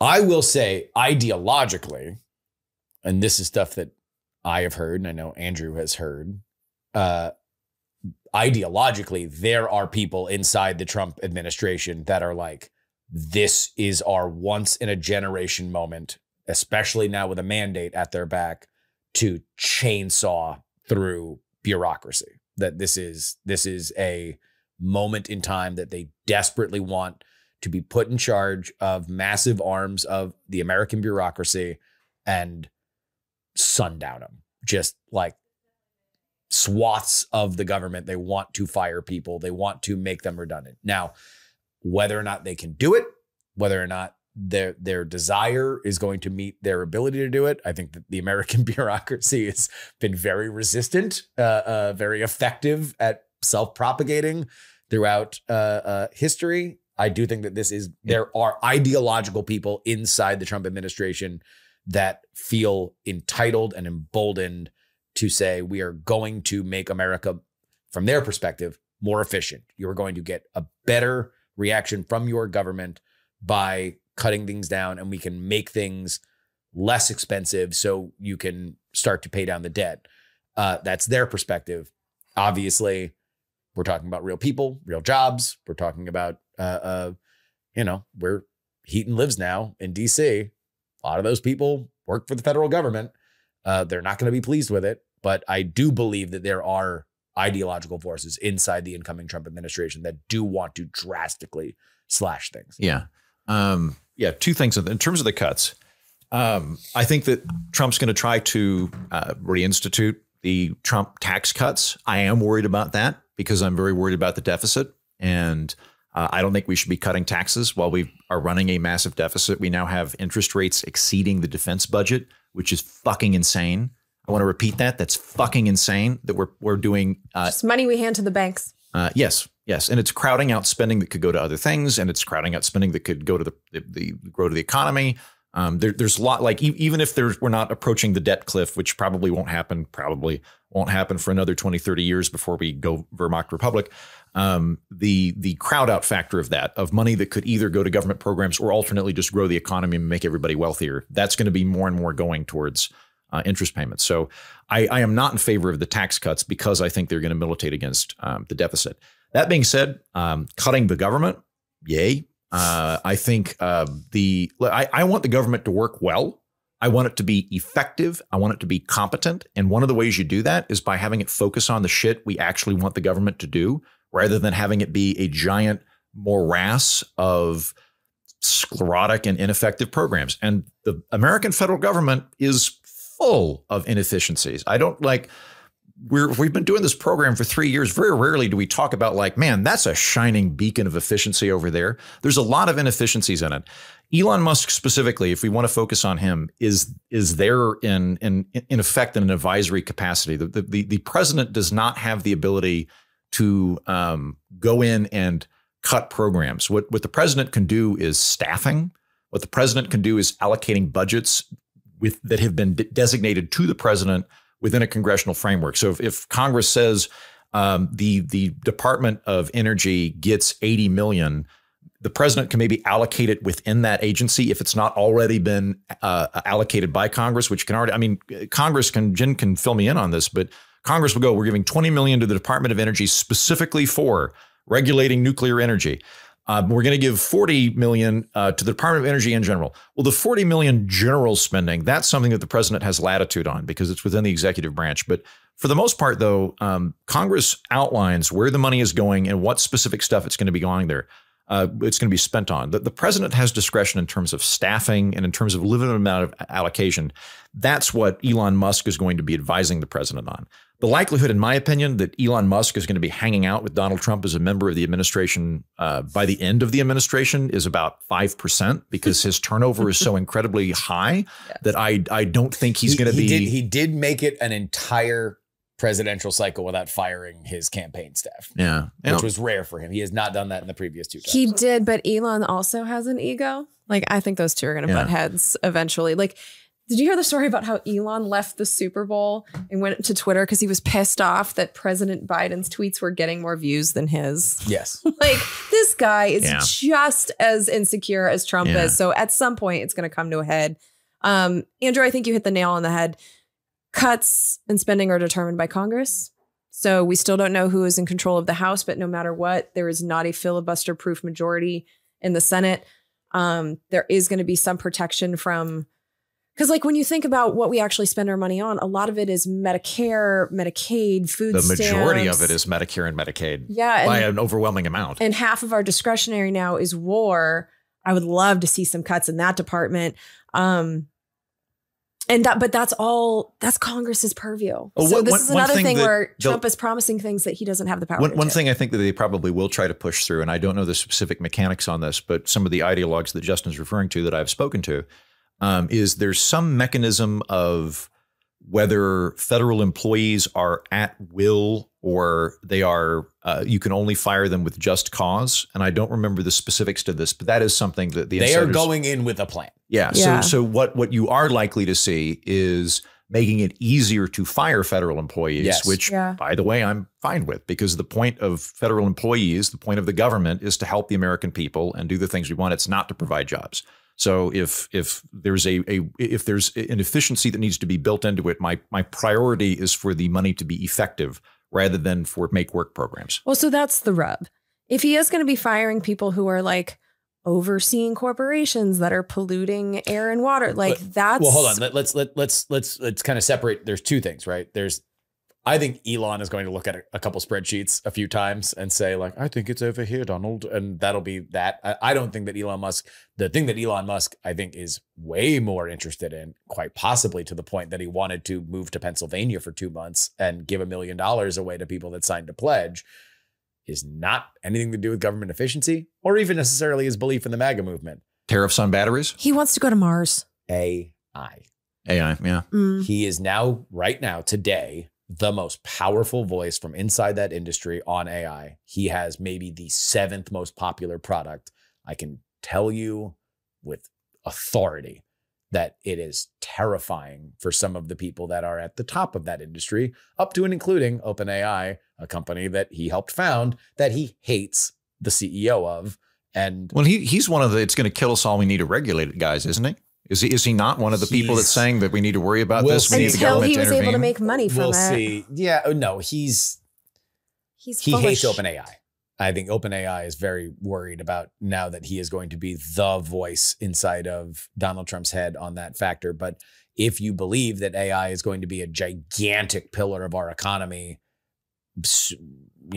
now and growing, then including all the attendant things like GPUs, like power, all the things that are going to go along with AI's boom, that I believe is enough for Elon Musk to say, yeah, carve out $500 million. Let's move to Pittsburgh and get this man elected. But he's also incentivized to get rid of the regulators in multiple industries that he is a titan in. And I think that is a part of this too. If you don't have the staffing to do the policing, then the companies can do more of what they want to do. Yeah, I mean, it's one of my biggest concerns. Yeah, I think it's. That being said, I think the people that are looking to fire people are not Elon Musk. Those are other elements of the coalition that are coming into this government, and they are more the libertarian-leaning folks who are. They're more like the Vivek Ramaswamy, like that probably like the most. Like a popular person that has talked like this. Kash Patel is another one that are out and out like, here are these one weird tricks that we can use to reduce the federal workforce by a quarter in 2 years. I'd also say, like, remember that the federal government is not a regulatory body that also happens to do other things. the regulatory element is a big part of the federal government. There's also a ton of allocating subsidies of agencies that run things. Coburn for years had his government waste spending report. It's now been taken over by Lankford. If you ever want to see just death by 1,000 cuts, this is a great example of just, they're all programs that kind of, I guess that sort of makes sense. Why I can theoretically see why there might be some sort of scientific reason. We need to see if ants can sort screws in space, and we're going to give $8 million in allocation to this particular private company that got a grant, and they're going to send ants with screws in space on the International Space Station. We're giving them $8 million for that.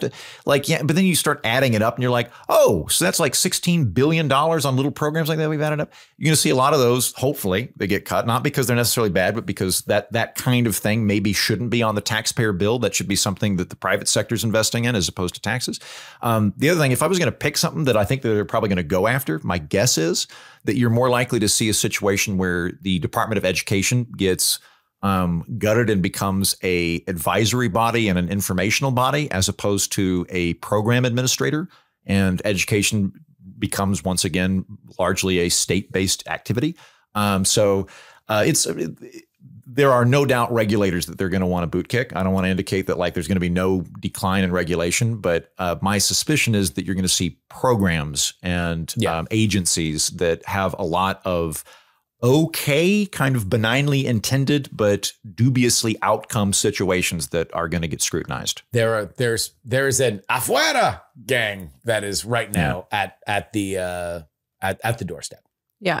And we've kind of already halfway done it. So I'm going to skip down to one and just talk about deregulation in terms of clean air and water, because of all of the drill baby drill stuff that we have heard them say. This is one of the things that I'm concerned about. Now, I talked to husband Joe about this morning. As we know, he's a solar power engineer, and he was saying that the market fundamentals now are not what they were in 2016, that because solar and wind are so much cheaper than oil and gas, he is not worried about this at all. So my worry is more climate issues. We're just going to be burning and exporting as much fossil fuels as possible for 4 more years. I do worry that the regulatory agencies are going to be staffed like they were before by Ryan Zinke's, who are just not going to police the corporations. And this is the type of thing that if you're just drinking your tap water, I don't know how to protect ourselves from this type of stuff. So this is one of my concerns. I think it's going to matter a lot who he appoints as EPA. You mean in terms Interior. of fracking? I mean, fracking, pollutants that are released into bodies of water, because this is one of the things I've noticed the Republicans do through my entire career, is that they like to loosen regulations on what can be released into our waterways. They do it a lot. So if they can get that type of stuff through either by executive order or... Look, I think if there is a clear line that I don't think is really arguable of whether or not the environmental regulatory state was on the side of Donald Trump or Kamala Harris, I believe it was very clearly on the side of Kamala Harris. So yes, Donald Trump will be prioritizing gas prices over environmental regulatory. I think it's a valid concern, Jen. I think it's a valid concern. Legit, one of the things I would do to protect myself from this, if I didn't already have it in my apartment, is I would be installing something on my tap water to be filtering out. Now, what I would say, I'd be curious to see where, especially if Susie Wiles is the chief of staff because she hates him, but where a Ron DeSantis would end up in a Trump administration, because he's term limited for governor in Florida. In another world where he didn't run against Donald Trump, you would imagine that he might be in line for something like attorney general or something like that. But if he were to join the administration, he's got a really good record on environmental stuff in Florida. Really? Oh, yeah. He is a big protector of Everglades and stuff like that. He's got a really bipartisan, agreed upon good record on environmental stuff. So he would be an interesting selection for something like EPA or Clean Water. Oh, you know what? I can tell you one thing that people are going to really freak out about that they shouldn't freak out about, of the litany of freakouts that are going to happen, of which some will be legitimate and some will be exaggerated.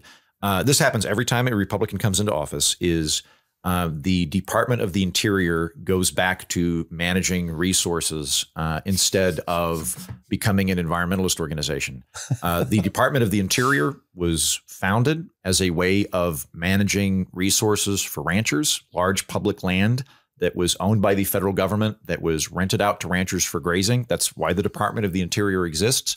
Under Jimmy Carter, he went, I, the president, have decided that the Department of the Interior no longer exists as a large agency to allocate federal grazing lands. It's now an environmental agency. Okay, now you do the voice though.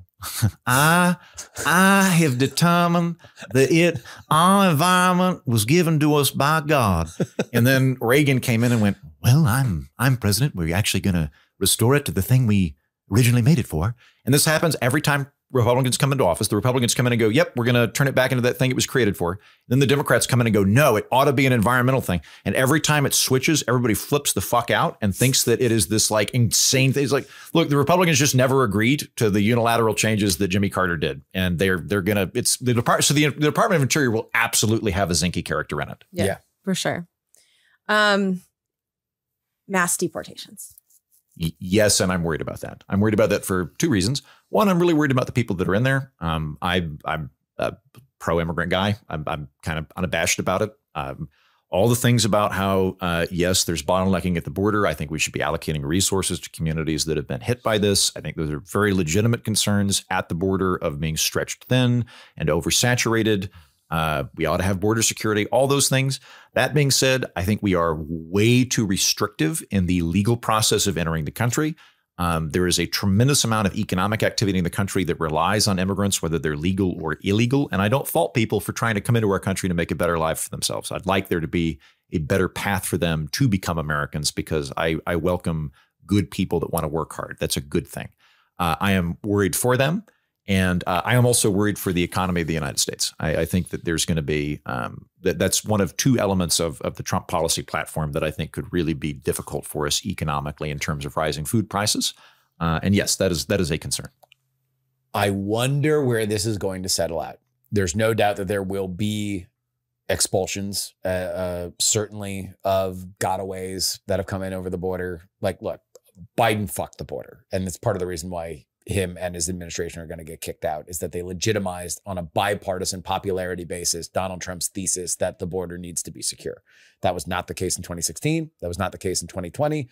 Joe Biden created a national consensus that Donald Trump was right on the border by way of the asylum crisis. That being said, you are going to see more expulsions than you did before. What I wonder, though, is quietly, one of the quiet little reunions that has happened over the Biden administration is two diametrically opposite forces, Donald Trump and the Americans for Prosperity machine. It's the reason why Heaton and I went to the border for a very Trump-friendly message about how the border does need to be secured. And part of that little junket that we were on was also a nice little walkthrough. Hey, also, the regulatory state should be relaxed so there are easier visas for migratory work that people come in and go out. Yeah. I wonder whether or not this dance that has happened very quietly, very under the radar. The last time that you saw the Kochs really go after Donald Trump was putting all the money behind Nikki Haley. But whether or not now that this is the case, they have been good soldiers in pushing their secure the border message. They are as plugged into Republican politics as anybody. Are you going to see beyond, look, the migrations are the expulsions are something that obviously is going to be an adversarial element and was brought up. And I think probably a civil rights nightmare, by the way, in terms of just the judicial. Well, also the other thing is like, okay, so we're going to cut all these federal employees and then also do a large scale governmental program. I don't think they'll be cutting those employees. Well, but again, but they don't have enough right now to go to all 50 states and round up 11 million people. They're not. They can't. We have to look. What they can do is target the worst actors for which not a lot of people are going to be crying because they get expelled. And that's people with criminal records, people that are, they'll find a way to get the judges to say, no, we reject your asylum claim, or you crossed over, you didn't even claim asylum, you're out. What they need to do is what the Trump administration will do is start figuring out pathways to eject them somewhere, which has been the larger problem. Beyond the idea of finding them and actually getting them out of there, the bigger problem that you have from an American perspective is where do they go? Because these countries don't want to take them, because by and large, these are not people that you want in your country if they're gang members or they're, bad apples. So it's going to be Trump trying to make deals with countries to figure out a way that, hey, we're going to send some of these people back and, you can do whatever you want with them. But I do think we're going to see more of it. I do think it's a lot more complicated than just, my favorite taco shop is going to close. And I do think that what has happened over the last 4 years became bipartisan, agreed upon for a reason, because the asylum system was fucking broken. And having read both of the bills, the one that was like 100% Republican and the bipartisan one, there were increases of staffing for immigration and customs enforcement, but not to the levels that would allow them to round up 11 million people in some like very violent, like I do think we're going to hear some horrible stories, and I don't think this is going to be necessarily a good thing, but I don't think this is going to be like the nightmare Nazi-ish shit situation that I think people are picturing, where like in February of 2025, there's going to be a day where just like the government storms in and takes all the Mexicans and like ships them. Like, I don't want to say that it's going to be okay. There are people that I am worried about. My mistress, but like Justin, illegal, but like Justin, I was going to dump her soon because she's hitting 30, but still. Like Justin said, I think there's a hierarchy of prioritization that has to happen just for pure staffing and funding alone. Yeah. And let's get back to the RFK and vaccines thing. I think that a lot of people that very much believe in childhood vaccines, and I'm currently in the process of vaccinating my child, so I believe in that, don't necessarily agree with RFK in terms of a chilling effect that it could have on people's belief in him. That being said, if you throw them in the FDA review process and it takes 30 million more than it was and 6 months longer on the approval process, but now a bunch of other people that are vaccine skeptics are like, well, if RFK says that's okay, then maybe it's better. Then you want to know what? More herd immunity because more people plug into it? Well, that, and also it's like, if we're going to really talk about this immigration thing and we're going to say, look, you need to solve the border and then you need to solve the asylum thing, and then we can actually deal with the problem of what you're focused on, Heaton, which is that it's too hard to get into America. It's too hard to temporarily get into America. I would love it if I'm not holding my breath on this, but I would love it if one of the things that came out of the second Trump administration is we spend a bunch of money building the wall. We spend a bunch of money beefing up security. And part of the deal to get that through is we actually get immigration reform done. I don't think so. I think my read on Trump and his people is not that they are the standard Republican trope of the last couple of decades of we like immigration, we just want it to be legal. Everything they previously did during the Trump administration restricted immigration legally wherever they could. So I don't think their goal is to solve it, but I would love it if that happened. But they did put a wall for DACA deal on the table that was not taken by Nancy Pelosi and Chuck Schumer because it was more profitable going into the midterms to run against Donald Trump as a out and out racist. And so it's like a lot of this is also, where is the mood of DC? Is there a strain of the Democratic Party that says, if there are bipartisan compromises, we are going to do it, as opposed to what we had seen in the first Trump administration, where it did not make financial sense to agree with nearly anything that they did. Well, there's already a bill. There's already the bipartisan bill that was negotiated by James Lankford, hardly a liberal. He's the Republican senator from Oklahoma. That was a sweetener to Ukraine money. Yes. Yeah. But the thing was that bill is written. The Democrats have already said that they would sign off on it. And their whole thing, which I think there's evidence to support, was the MAGA people, Donald Trump in particular, slammed the brakes on that because he wanted to run on this issue. If that is actually true, there is a bill that they could pick up that's already written. Sure. And move forward. The bill was DOA in the House before Donald Trump said anything about it. Now, whether or not it was going to be passed in the Senate, that's where Donald Trump put his thumb on the scale, was saying like he didn't, if it was going to die in the House anyway, then why should it have the grandeur of passing one body when it was going to die anyway?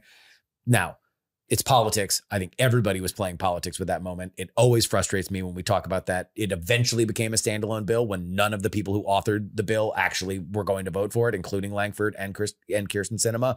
But it wasn't actually a bill by itself. It was a sweetener to get Ukraine money through the Senate. But the point is there was a negotiation. There was a negotiation. Bill on paper. Yes. There's a bill on paper. There's a starting point. If they do want to negotiate and solve this in the next 4 years, there is a starting point that has already been talked about. Yes. So, okay. At least the asylum stuff is going to be solved. Yeah. Next one. We have 3 left. Nuclear war. Are we all going to die? I'm frankly less terrified now. Me too. This is, to me, one of the great benefits of Donald Trump is that, look, like, Trump's a question mark. I think that the pro-Trump camp has overdone and overstated the he's an anti-war dove character thing. I think that's overstated. There's a lot of word soup that he has. Word salad with Kamala, word soup with Trump.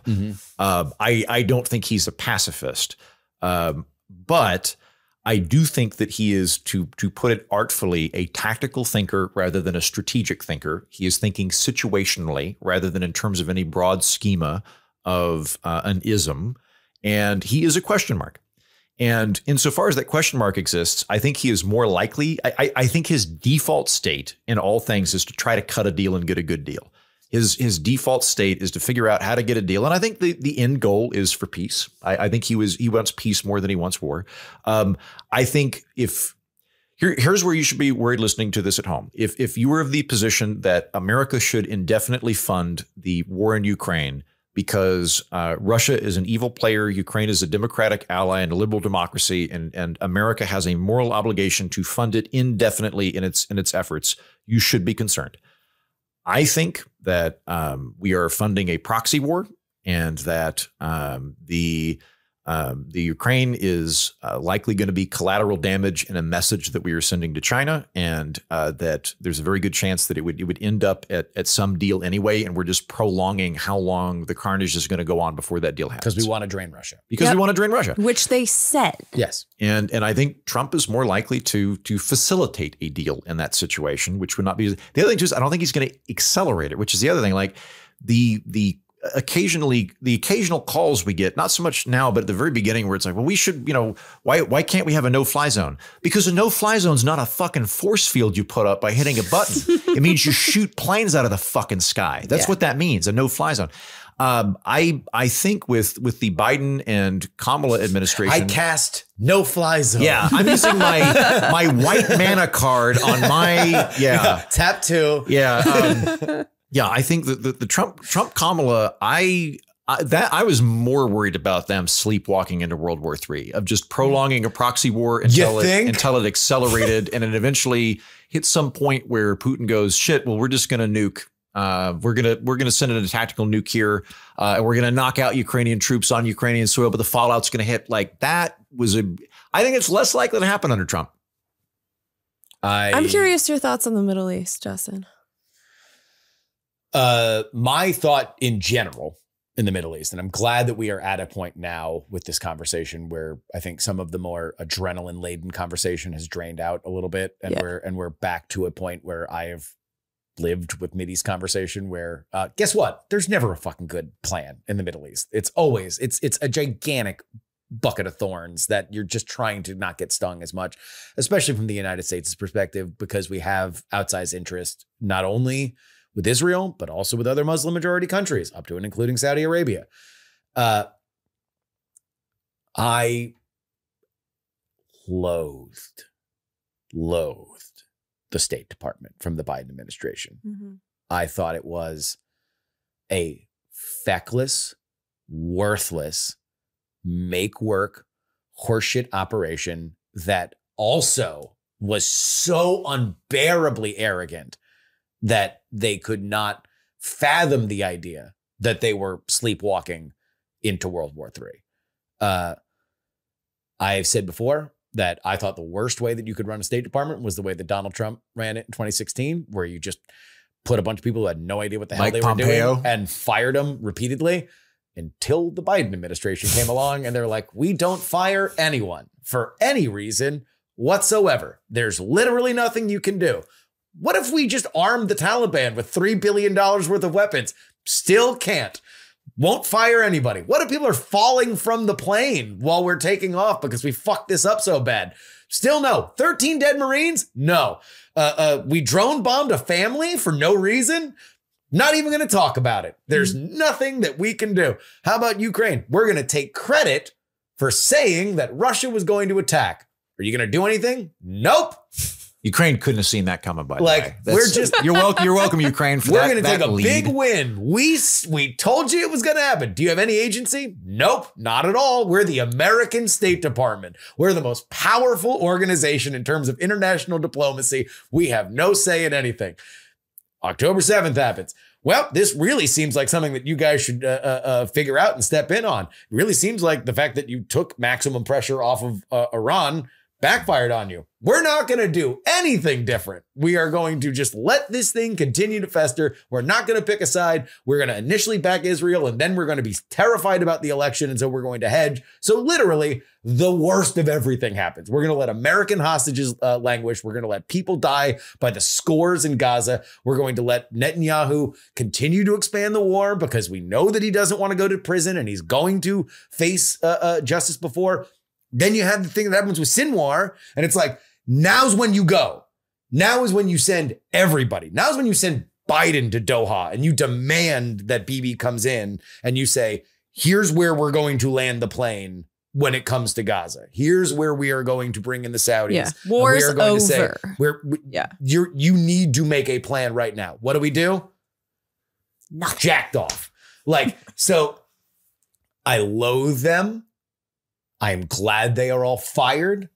I hope that they all enjoy their MSNBC contracts. I don't know what's going to happen with Trump coming in, but aside from the one time that I was in Tokyo, Hulk Hogan will make a very good secretary. Well, let me tell you something, BB. Aside from the time that I was in Tokyo, Tony Hinchcliffe, ambassador to Puerto Rico. I don't know. Aside from the time that I was in Tokyo and Donald Trump was actively antagonizing Kim Jong-un to send his nuclear weapons over, I think it's just refreshing that even if it's chaotic, Donald Trump has charged into the breach on stuff like this and at least hasn't done what I think is the worst version of international diplomacy, which is pushing paper back and forth forever as real people die. At the end of the day, the United States, whether you like it or not, is an international 800-pound gorilla in a lot of different theaters. You can think that we should be less. You can think that we should be more. I think it is foolhardy to think that we aren't. You've given me a lot to think about on that one. I tend to look at my master's degree was in international politics. So I'm familiar with all the isms of realism and international liberalism and all of that. And I tend to think that way. I'm not confident people at well, actually, I'm confident everyone in the State Department could give you a fucking lecture on every one of those things. But one of the things you've made me think about, Justin, is the kind of talk shop element to all this.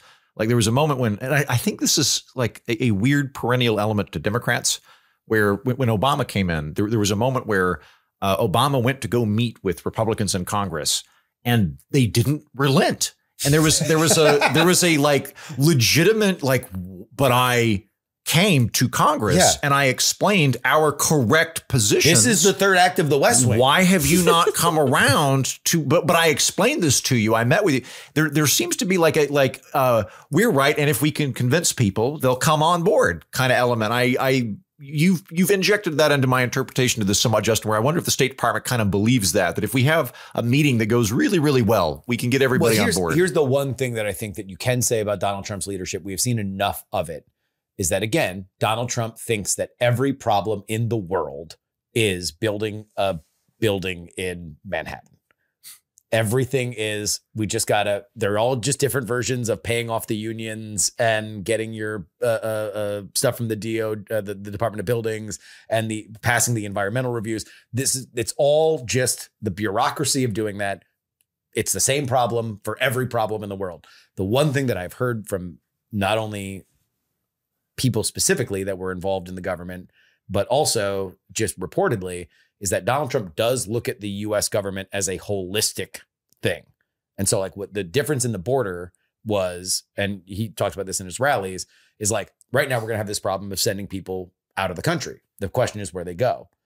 Donald Trump, instead of just making that a Department of Homeland Security problem, he calls the State Department and says, hey, you call Guatemala and find out how much we're paying them. Say we're not going to pay them that anymore unless they take back these people. And now all of a sudden the Guatemalans are like, well, all right, we do like that money. So sure, we'll take these criminals back in a way that they weren't going to before. State Department is the same thing. It's like, look, either state and defense work together with this kind of stuff or they don't. And I don't believe that they did in any way during the Biden administration. So I don't know. We'll see. We'll see how it goes. I will just say that I am thrilled to never hear the name Anthony Blinken ever again in my life. Yeah. When it comes to nuclear war, I was more concerned about that with our antagonization of Russia. And I do think that the Ukraine war is going to come to an end. I think the pipeline of weapons is going to stop. It's been a stalemate for a very long time. Trump is aware of that. He's already talking to Putin.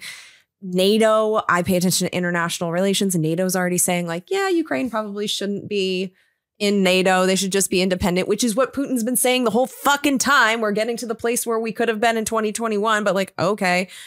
So I'm actually feeling that because Americans also, I don't think, are aware of the escalations that were happening in that theater, that there were things that were not allowed in the beginning that are being allowed now, like missiles being sent into actual Russia and the Ukrainians taking Russian territory. Like this was escalating.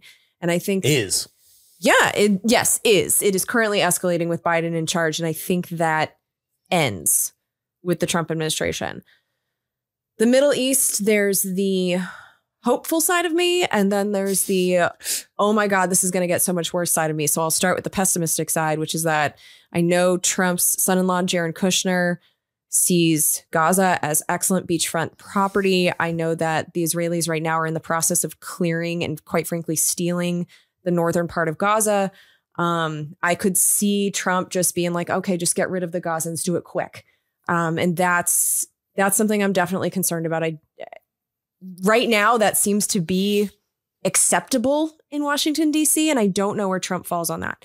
On the other hand, Trump has been talking about how pathetic it is that Netanyahu has disrespected Biden and the United States in the way that he has. And I don't think Trump's going to put up with that shit. So I could see Trump putting a stop to it real quick by basically threatening Netanyahu in a way that Biden never did. He publicly bitched out Netanyahu for not allowing American jets when we killed Soleimani. Really? Yeah.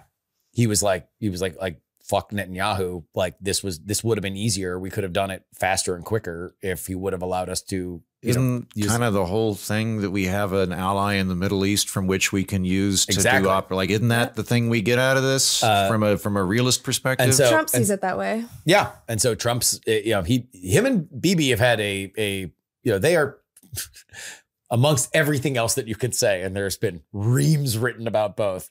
They are both strong-willed men that want their way, and either you are going to bully the other person or you're going to get bullied. What I think Trump realizes is that nobody can outbully us. We are the biggest kid on the block. We have the most money. We have the most weapons. Everyone who wants to be on our team needs to be on our team. If it comes to a dick measuring contest, we're Milton Berle and Bibi is the Micro Penis Award winner. I do wonder what has been said. I mean, I know that Trump has taken a ton of money from Miriam Adelson, who is a Zionist, wants to take that land, thinks Palestine belongs to the Jewish people, the end.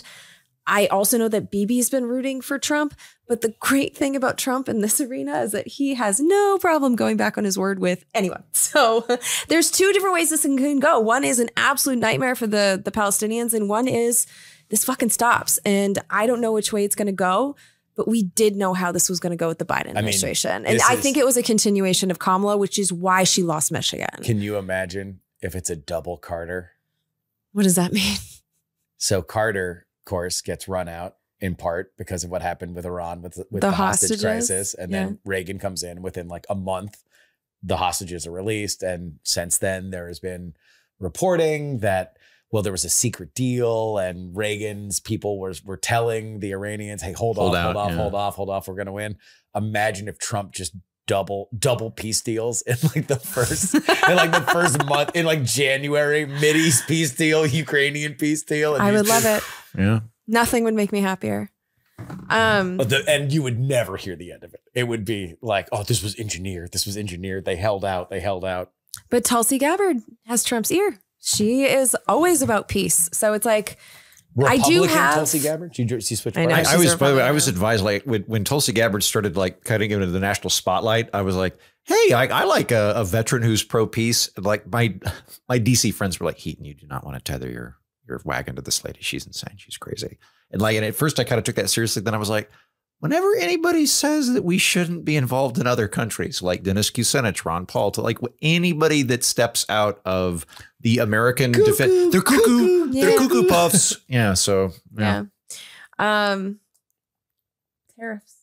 Yeah, this is one of my big. I'm the only person that gives a shit about this, other than Jeremiah Johnson. I think. I don't think that's true. Yeah, I think a lot of people do. This is a big thing, and like, I realize trade is boring and wonky for most people, so I'm gonna just walk you through this is a very basic thing of how trade works. Scotland's really good at making sheep. It's shit at making wine.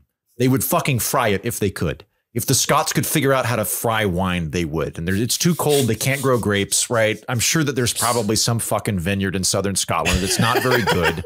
But they're real good at growing fat ass sheep that make good wool, right? Meanwhile, France, great at making wine. Okay, sheep kind of look like greyhounds, bit effeminate in my opinion, but their wine's really, really good, right? And so what you do is you have Scotland really good at making sheep, really bad at making wine. France, okay at making sheep, great at making wine. The Scots sell the sheep to the French. They get wine back from the French. This is great. What happens when you start putting in tariffs is the Scottish wine industry goes, we need help from all these French people. They're undercutting our wine prices. We need you to step in and put tariffs on the French wine to help our domestic Scottish wine industry. And they put up tariffs on that. And then the French go, fuck you, we will put tariffs on wool from Scotland. And then as a result, you do get more Scottish wine. You get more Scottish. It's really expensive. You get more of it. You get less French wine. The French get more okay French sheep and they get less Scottish sheep. The result is everybody in this equation gets less sheep and less wine. That's how trade tariffs work. You end up getting individual industries that are advocating for it because, yes, it is beneficial to them.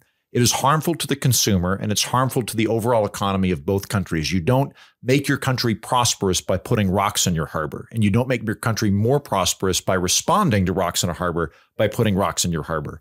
That's what Trump is advocating. This is bad on a fundamental level. There are people that are going to be in favor of it because it benefits them. It doesn't benefit you as a consumer, and it doesn't benefit the overall economy, us, or the people in the other country. I'm very worried about this. I think that this could be a real stumbling block for the economy. I think it's going to raise prices on people. It'll suck for me, but I can take it on the chin. The people that I'm worried about are poor people that are struggling, people that are really looking at their grocery bill and having to debate whether they're getting the can of beans that cost 82 cents or the can of beans that cost $1.43. And they're really having to have a conversation about that with their spouse.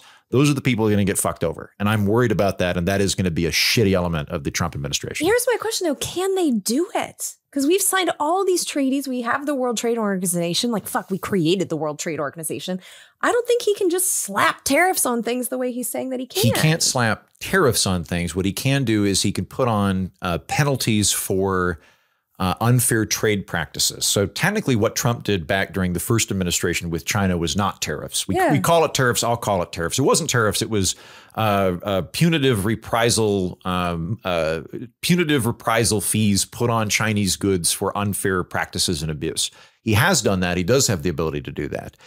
Congress has also outsourced a decent amount of trade policy to the president, which is constitutionally Congress's prerogative, but is functionally now the president because it's been delegated to the presidency by Congress. So I think the trade representative, right? The U.S. trade representative. Is that what you're talking about? I don't recall the exact mechanisms by which to do this, but I think that this is something that the president has a lot of latitude on. This is not like where people go, oh no, if Trump gets in, he will just end Obamacare. No, you can't do that. That has to go through Congress. But there is a lot of trade latitude there, and I think he could wreck this. Is this something that you might be willing, when you get back to DC, to interview some people about and get some clarity for us on? Like, what is he allowed to do? I really ought to do a trade episode. I wasn't going to do one if Kamala got in, but now that she's in and like it somehow I'm having to talk about trade. I thought we'd all kind of reached a consensus on this. We didn't. It would do well for me to do a trade episode explaining why trade is good, and it is good. Yeah, but that's not really the question. It's not the ideological stuff that I feel like we need to know right now. I would love it if you could find a professor out there or someone who works in the area to let us know, like, legally, how do these tariffs work? Like, legally, what is the president allowed to do? What is he not allowed to do? Like, because he's promising to put, 200% tariffs on things. Like, can he do this is my question, because promise is out of Trump. Who knows if he's looked into it? And I don't know what's allowed either. They seem very confident that they have the ability to do this. They seem confident about a lot of shit. Like, that I don't think they can actually do practically or legally. So can I ask you this, Eaton? Do you believe that the stuff that was put on China was materially harmful to the American economy? Yeah, because one of the things you're looking at with even if, and let's say, I'm going to play devil's advocate here. Yeah. What if China is being unfairly and so this isn't really free trade in the way that you've described it, where there are two equal countries that are, the best argument. Trading. That China has restricted American goods. They don't allow American companies to sell their wares inside of China. They do actively restrict them. And so there should be reprisals unless there is an actual free trade in the way that you described it. Yeah. So two things. That's the best argument. The best argument is temporarily using tariffs and penalties in order to push for normalization of trade. That's the best argument. As I've mentioned many times on the show, that is not Trump's position. That is not what Trump says. He says tariffs are good. He is a protectionist. He thinks that it is a method by which to build up domestic industry. He's the guy putting rocks in the harbor. So while, yes, that is a possibility, I do not think that is the extent to which he will take it. In terms of, was it materially beneficial or harmful to America? When I look at the jobs saved and I looked at the actual numbers, it doesn't seem that they did a tremendous job of benefiting American industry. And the other thing you got to look at is what's the opportunity cost with all of this. So I'm sure the economy is going to grow, but the question's not, is the economy growing or retracting? The question is it growing as much as it could have? And the opportunity cost is a difference. Like if everybody's 10 cents overall, the whole country, the GDP, we grow by 1% next year, but we could have grown by 2.5%. That's a material benefit, particularly for people at the bottom. So I would concern myself with the opportunity cost there. Yeah, I do think that there is a rightful fear of the robustness of the American supply chain. And I think that lockdown really kind of put the scare into. People say that, though, on literally everything. Like, should every product be part of that supply? I would say if there's stuff you're worried about, let's figure out how to exempt that. Again, and this is where. But just saying everything. Okay, so yeah, you're right. Look, this is part of the problem, is that campaign rhetoric is very rarely actual policy. Yeah. Right? You campaign in, poetry, you govern in prose. Mm-hmm. So we don't know exactly what it is, what is going to happen. I guess you can model what Donald Trump did in his first term with his second term. But, I think that there is very, very fair leeway to go from where you are, which is, let's take Donald Trump at his word that he wants blanket tariffs on. And Vance, who's been a very big proponent of this. That let's take them at their word. That's what's going to be. Or it's going to be what he did in the first term, kind of plus, which is what other advisors that go on CNBC say, which is like, no, it's not going to be universal. It's going to be, hey, Korea, either you're going to allow Ford to sell at a competitive price, or we're going to restrict Hyundai's, or you're going to have to build a factory here. We're not going to allow you to build a factory in Mexico and try to save on shipping and ship it in. If you're going to do that, if you're going to build in North America and try to ship into it, sell in the United States, then we're going to make you build the factory here in the United States. So at least there's American jobs that are created.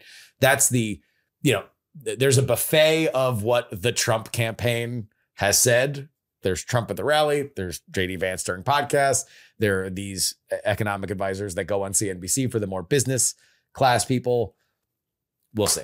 Yeah. We'll see. And then I added one more to the list for the ladies and their dudes, I guess. National abortion ban. I don't think that was ever a real thing. I don't either. And I don't think, again, the fascinating thing about that issue, and I said it on the PX3 show last time, is that number one, I hope desperately that we can actually start having a post-Roe conversation about abortion now, that we can talk about the reality of these trigger laws. We can talk about the reality of the enforcement of them, the selective enforcement of them. I said last night, my wife giving birth to our child and being pregnant with our child in a red state that had a very restrictive trigger law terrified the living shit out of me. But we need to stop talking about this like it's a Senate issue and we're all just waiting for whatever team to get to 60 votes and then it's going to change. It's changed. There are statewide things, a few of them passed last night. And we just need to start coming to a national consensus on this, whether it's state by state or some kind of national framework. I don't believe I will take Donald Trump at his word that he does not want a national abortion ban and will not sign one. So, and again, the Democrats do not have, or the Republicans do not have 60 votes in the Senate. The Democrats will not allow it to move forward. They will shut down the government before they allow this to happen. If this is what you were voting on, it's all the situation right now is bad in red states. It's not going to get any worse. Oh, by the way, do you think that the Democrats are really pumped that they didn't break the filibuster? Do you think, or are they really still just into the idea of kill the filibuster? That it's a racist institution. Do you think, did it get less racist last night? That drove me like that. Oh my God, doing that. Like, the minimum wage started as a racist institution in the United States. It was started by white groups that wanted to price out black groups. That's how it, and there are good arguments for the minimum wage but like the guy that is rallying against the minimum wage regularly would not describe it as the minimum wage, which started as a racist institution, because that's not how people are using it. That's a dumb way to approach the topic. Spoiler alert, look into some of the initial voices on abortion itself. Yeah, but you look at of racial. You don't have to trace overtones. it to the intellectual lineage. That's a bad, lazy debate tactic to try to do it by the fallacy of association. I can't remember. As far as the abortion thing goes, I raw dog a lot. Oh God. And I'm pretty potent. Shoot. Wow. So this is something that is directly concerning to me, and 15 times a year I have to pay for one of these things. And $300 15 times. Very That's more than one. Yeah, very potent. 300 in a ride. Yeah, I don't. Did they give you a punch card? They do. They do. I walk by. Whenever I walk by the abortion store, they wave to me. I get a free cup of coffee now. They just send Ubers. Christ. Yeah, look, I think one of the really big deals to come out of the Trump administration last time was that there were Supreme Court justices that were appointed that allowed for Dobbs v. Jackson, which removed Roe v. Wade. I think that's a very legitimate thing for people to be angry about, independent of the jurisprudence itself. The outcome of that was that the national abortion situation changed. I think that is something that pro-choice people were very right to be freaked out about from the Trump administration. All of that being said, I agree with Justin. I don't think that Trump is itching to do a national abortion ban. I think that there are elements of the Republican Party that are itching to do a national abortion ban. I do not think it is a monolithic or a consensus position within the Republican Party. Yeah. I think that the weight of the Republican Party is this should be a state's issue. And you will see a bunch of bills that will never get to the House that are written for a national abortion ban by like the most red Republican member of Congress from Mississippi. You'll see those headlines. They're not going to do anything. I'm not worried about that. I don't think people should be worried about it. I'm not either. Yeah. Well, I think if people have any other, like if we didn't get any of your fears, like send us an email and we'll Yeah, finish this next week. We'll do it in the emails. I have one more, but I would have felt the same way under Kamala. I do think we've got a very unsustainable deficit. Again, I draw everyone's attention to the fact we're now paying more on interest payments than the defense. Yep. That's weird, and also really historically, really a bad sign for a great power when we're paying more interest than we are for. Did you see Trump on Rogan? I listened to the first half and then I was like, I don't think this is going to get. But what he talked about, because Rogan was like, why didn't you pay down the debt? You said you were going to pay down the debt. Why didn't you pay down the debt? And he got into his thing about like we're ready to do it. And then COVID, blah, blah, blah. But he had this little digression that I thought was very telling for how Trump thinks, where he's like, well, really, when you look at our assets, we're under leveraged. Because again, he thinks everything is real estate. Everything is a real estate deal. And he's like, yeah, it looks bad on paper, but you haven't been in my shoes where I was up to my ass in debt. But if the property, if you can sell the property for more, now obviously no one's going to sell the United States, but he's like, look, there's no amount that will dislodge us from how valuable we are to the rest of the world. And then he's like, well, yeah, but no, we'll definitely pay it down. Yeah. Well, I'm worried about that. That being said, though, I think Kamala would have been better than Trump on it based on all the models. Yeah. Because this is another area that we're talking about the presidency having control of something they don't have. This is a Congress thing. Yeah. They determine the money. So the president, whether it's Trump or Kamala, have undue influence over the tax thing. There's a reason we call it the Bush tax cuts. There's a reason we call it the Trump tax cuts. No, as Americans, we shouldn't do that. No. I mean, the president does set the agenda for his party in Congress. Yeah. They've got a lot of soft power.